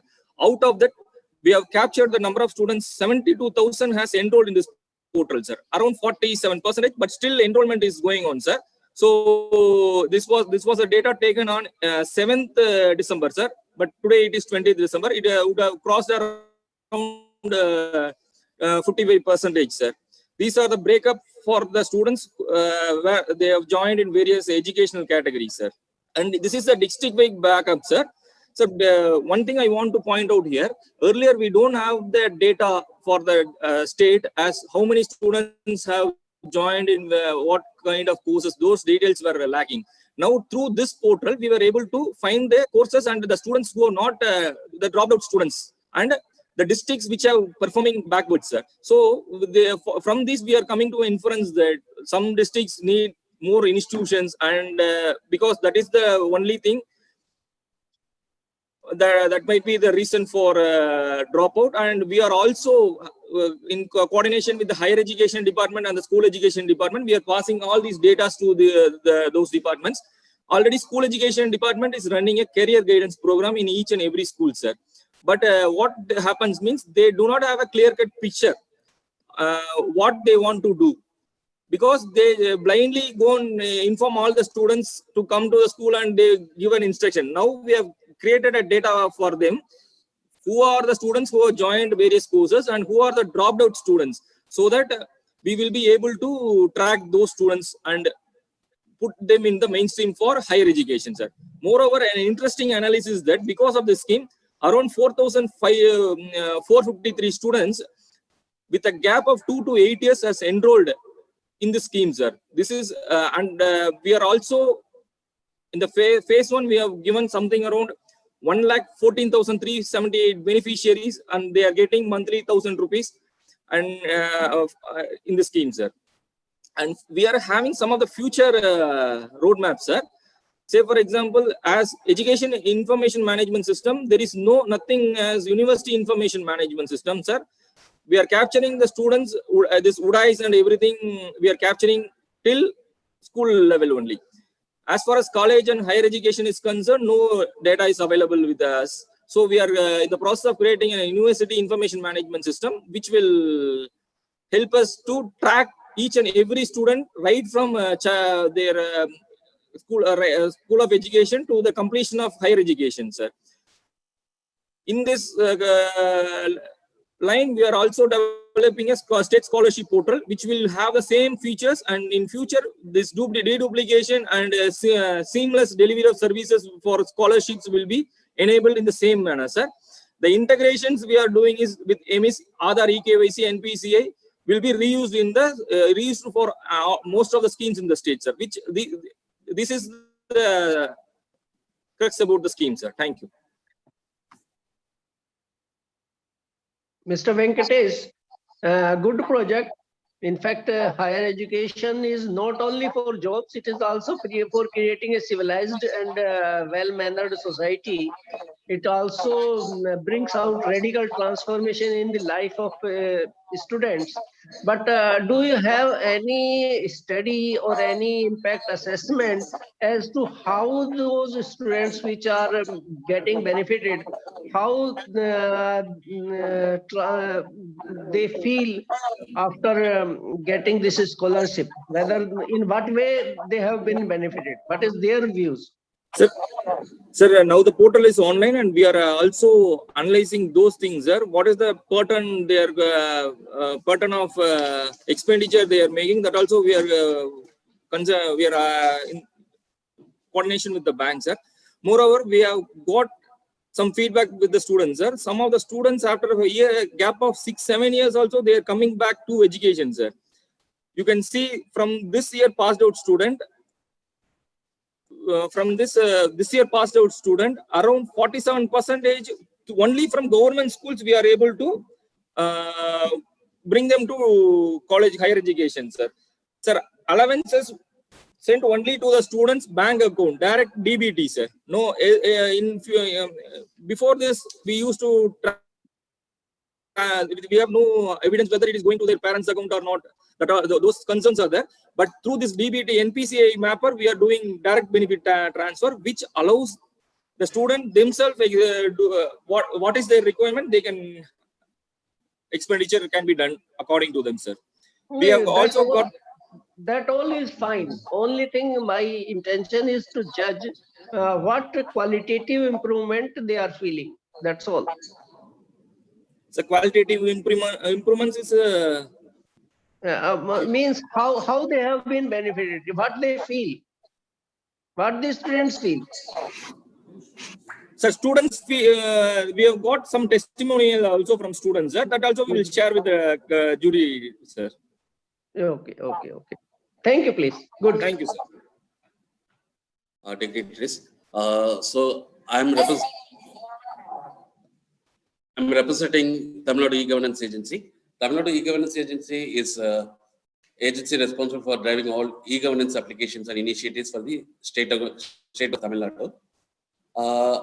The primary aim of TNEJ is to develop a low-cost technology-enabled scalable solution to impact the governance, and also it create an inclusive and equitable and universally accessible government to consumer service delivery mechanisms.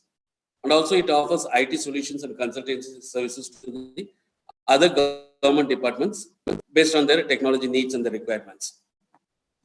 So this portal, the e-Munnetram, the Munnetram is in Tamil, it is called the Progress. That is E is electronic progress. Okay, it is a WebGIS portal developed by the in-house team of the Tamil Nadu E-Governance Agency, which monitors the financial and the physical progress of the all major infrastructure projects exceeding above 100 crores. So, and also it has a GIS tool where the project completion status can be monitored spatially and also visualized on a map. Why e-Munnetram? How it started? Actually, all state governments will implementing the various high-value infrastructure projects. Okay, about more than 100 crores. So it has to be regularly monitored, and also it has to be regularly reviewed by the honorable ministers and others, chief minister or higher officials of this. So usually it is reviewed once in 2 months or 3 months, or in a frequency at a regular frequency. So a high-level meeting is conducted, chaired by the honorable minister along with the secretary, to track the progress of these projects. In this regard, for continuous monitoring of the reviewing of the projects, this application was required to collect the real-time data of the what is happening in the field and what is happening exactly happening in the project, how physically what is happening, and physically financially how the amount has been drawn, how the amount has been spent. This all has to be monitored, and it is reviewed by the minister for quick and better decision making and in decision making. So this is the login page of the portal e-Munnetram, and there are different logins and based on the hierarchy, like ministers having a login to overall view of the projects, happening of the projects, and also the base level of the department level logins. They have the about the entering the data, so the progress of the project data to be entered, along with the photographs of the progress of the work, and also the spatial information of the latitude, longitude. So this is the dashboard of the projects, the e-Munnetram portal, and who are all you can see about the status, like total projects so far till date 2022. There's 236 projects is going on. There worth some crores, more than 100 crores, and completed is 49, and in progress is in yellow color, and yet to start some 10 projects is there. So this is the department-wise bar diagram for the progress or the completion or status of the projects. So it involves different departments, like say major stakeholders departments are the energy department, 6 departments, major departments: energy department, water resource department, highways and minor ports department, industries and investment promotion and commerce department, housing and urban development department, and municipal administration and water supply department. So within this 6 major departments. There are 21 head of departments within the. So all the 21 departments, they have separate login. They will enter the data and it is to be monitored. And in the consolidated view of the project will be like this. Say, for example, within the energy department, there are 2 HODs and the number of projects handled by the departments and aggregate cost, sanctioned aggregate cost, aggregate financial progress, and the financial progress of the projects. So these are like this. All the 6 departments are tabulated, and it can be viewed by the member secretary or by the finance ministers. Okay. This is the status of the overall status of the projects. If required, we can view department wise or HOD wise, and also the color indicates the in progress, yet to start, and completed. So color indicates the progress of the status, like completed, yet to start, and if required, we can view one by department wise also and HOD wise also. See, and how this application helps the department and or the government and government. See, initially the lot of paperwork was involved, and also the monitoring, like say whatever happening in the district level projects. So it is to be monitored. The paperwork has to come to the head office, and it is to be fed into the other database, and it is to be viewed. Or a lot of paperwork is also involved, or a lot of manpower is involved, and very slow and tedious. Okay. And real-time data is never available. And and also the visualization of the project spatially. And so this application collects the real-time, including the photograph, shape files, and completion status of the project, and also the both financial and physical project progress of the project. So if any delays in the project, it is to be monitored, and the action has to be initiated immediately. The collected field level data, like day-to-day activities, can also be visualized in the day-to-day basis in the application itself. And it is the redressal of the interdepartmental communication. For example, some departments, they have some dependency with the other department related to the particular project. Means it has eased the redressal of the interdepartmental communication to the higher officials, as issues are addressed immediately, and which earlier it was involved a lot of paperwork and a delay. So along in the dashboard, you might have seen that we have also given other integrated charts of the physical growth and also compared with the financial growth of the projects. So they both, as I said earlier, so both financial progress and physical projects or the projects are monitored and compared using the charts. So this is the chart. This is a chart related to the physical progress against the financial progress. And cumulative progress, physical progress, there are top chart mentions the physical progress of the, that is yellow line mentions the target in a set initially, and also the progress in the mentioned in the red color. Similarly, the financial progress, what are the targets set is in yellow color, and also the progress is in the red color. This is the physical and financial progress achievements, how it is monitored in the chart itself. And this is the spatial view of the red color indicates the red color indicates the departments and different departments, department wise the projects, what is the progress and everything. So what are the projects happening in the field level or in the other districts and the Tamil Nadu level. So especially we can view the say like completed in progress, yet to start projects and all, we can view immediately. And you see, this is the base map of the we can view satellite image based image of. Okay, this is the background.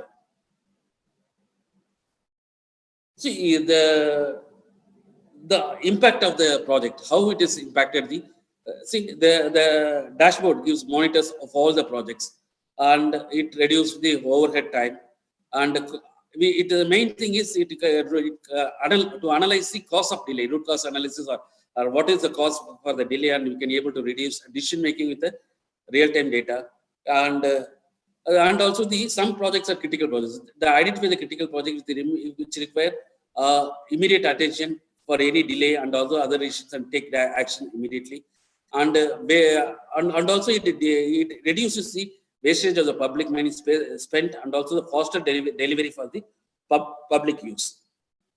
And also it reduced the interdepartmental communication with which made easier, and day-to-day operations can be monitored daily basis. Visualization of the field level data in the day-to-day activities can be monitored.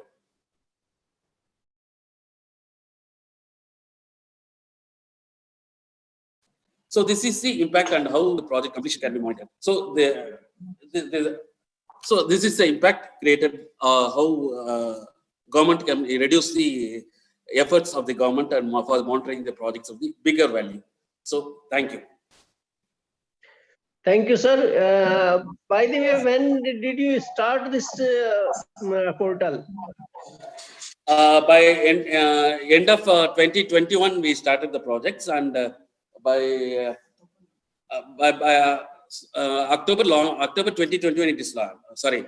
By start of the October 2021, start of the project is 2021, and launched it by Chief Minister by October 2021. Around 6 months it has taken.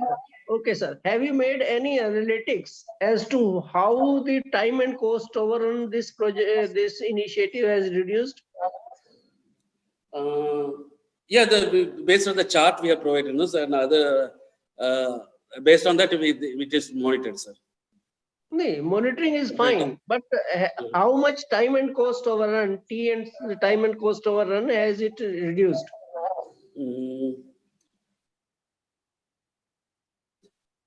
So comparatively, around 60 to 70% of the time it is reduced, sir. And second one is the one in project management, we call it exception report, that except these projects, everything is fine. So how long is your exception report? Projects which are having some issues or which are delayed. Sir, is it sorry, if possible, can you repeat the question, sir? In project management, one thing is it is called exception report, that except these, it is like this, that except these 5 projects, 1, 2, 3, 4, 5 projects, all projects are going as per schedule. How long is your exception report? Sir, we have the filter options, sir. And okay. So based on the projects, we can also filter the projects, view the projects, and a lot of down to level. So, good morning, sir. This is Joint Director TNG, sir. Sir, we have in this project we have completion, sir. Say for example, 0 to 25% completion for both physical as well as financial progress. Which, as far as physical progress is concerned, they have to upload some images of the site. So this is basically there is a high-powered committee constituted by chairman CS as the chairman, sir. This committee reviews all the projects above 100 crores in a specific time frame. So we find a lot of interdepartmental coordinations lagging in this. So we came through this. We developed this portal. Through this portal, whatever coordination is lagging, even CS and our finance minister is conducting a review meeting. They are able to monitor the projects where there is lagging. So based on that, they can instruct the concerned department to speed up the project, sir. So we have a time frame of 0 to 25% completion, 0 to 25 to 50%, and about 95% if it is completed overall the projects, we will not at all review those projects, sir. So our main focus is for good. Okay, thank you. Got it. Means it is being reviewed at the level of chief secretaries to iron out the issues of land acquisition, financial closure, and all that. Good. Thank you very much. Sir, in this we are also having a upload facility for shape files that will also be there. If it is red, it will be the project has not yet started. If it is yellow, the project is on progress, and if it is green, the project has been completed. So, if, say for example, highways department, if they are laying a road or something, a canal by PWD, it shows the shape file shows that in a GIS map, it shows that how much progress has been attained, sir. That we are able to monitor on a real-time basis, sir. Thank you, sir. Good. Thank you, please. Good. So, sir, is there any mechanism to catch up the critical works to be done under the scheme by the implementers? Sir, as far as the critical points are concerned, mostly there will be lack of interdepartmental coordination, sir, where another department has to give an NOC. Say, for example, if it is crossing some other department's jurisdiction, those NOCs will be the major issues in these projects, which will delay the project, sir.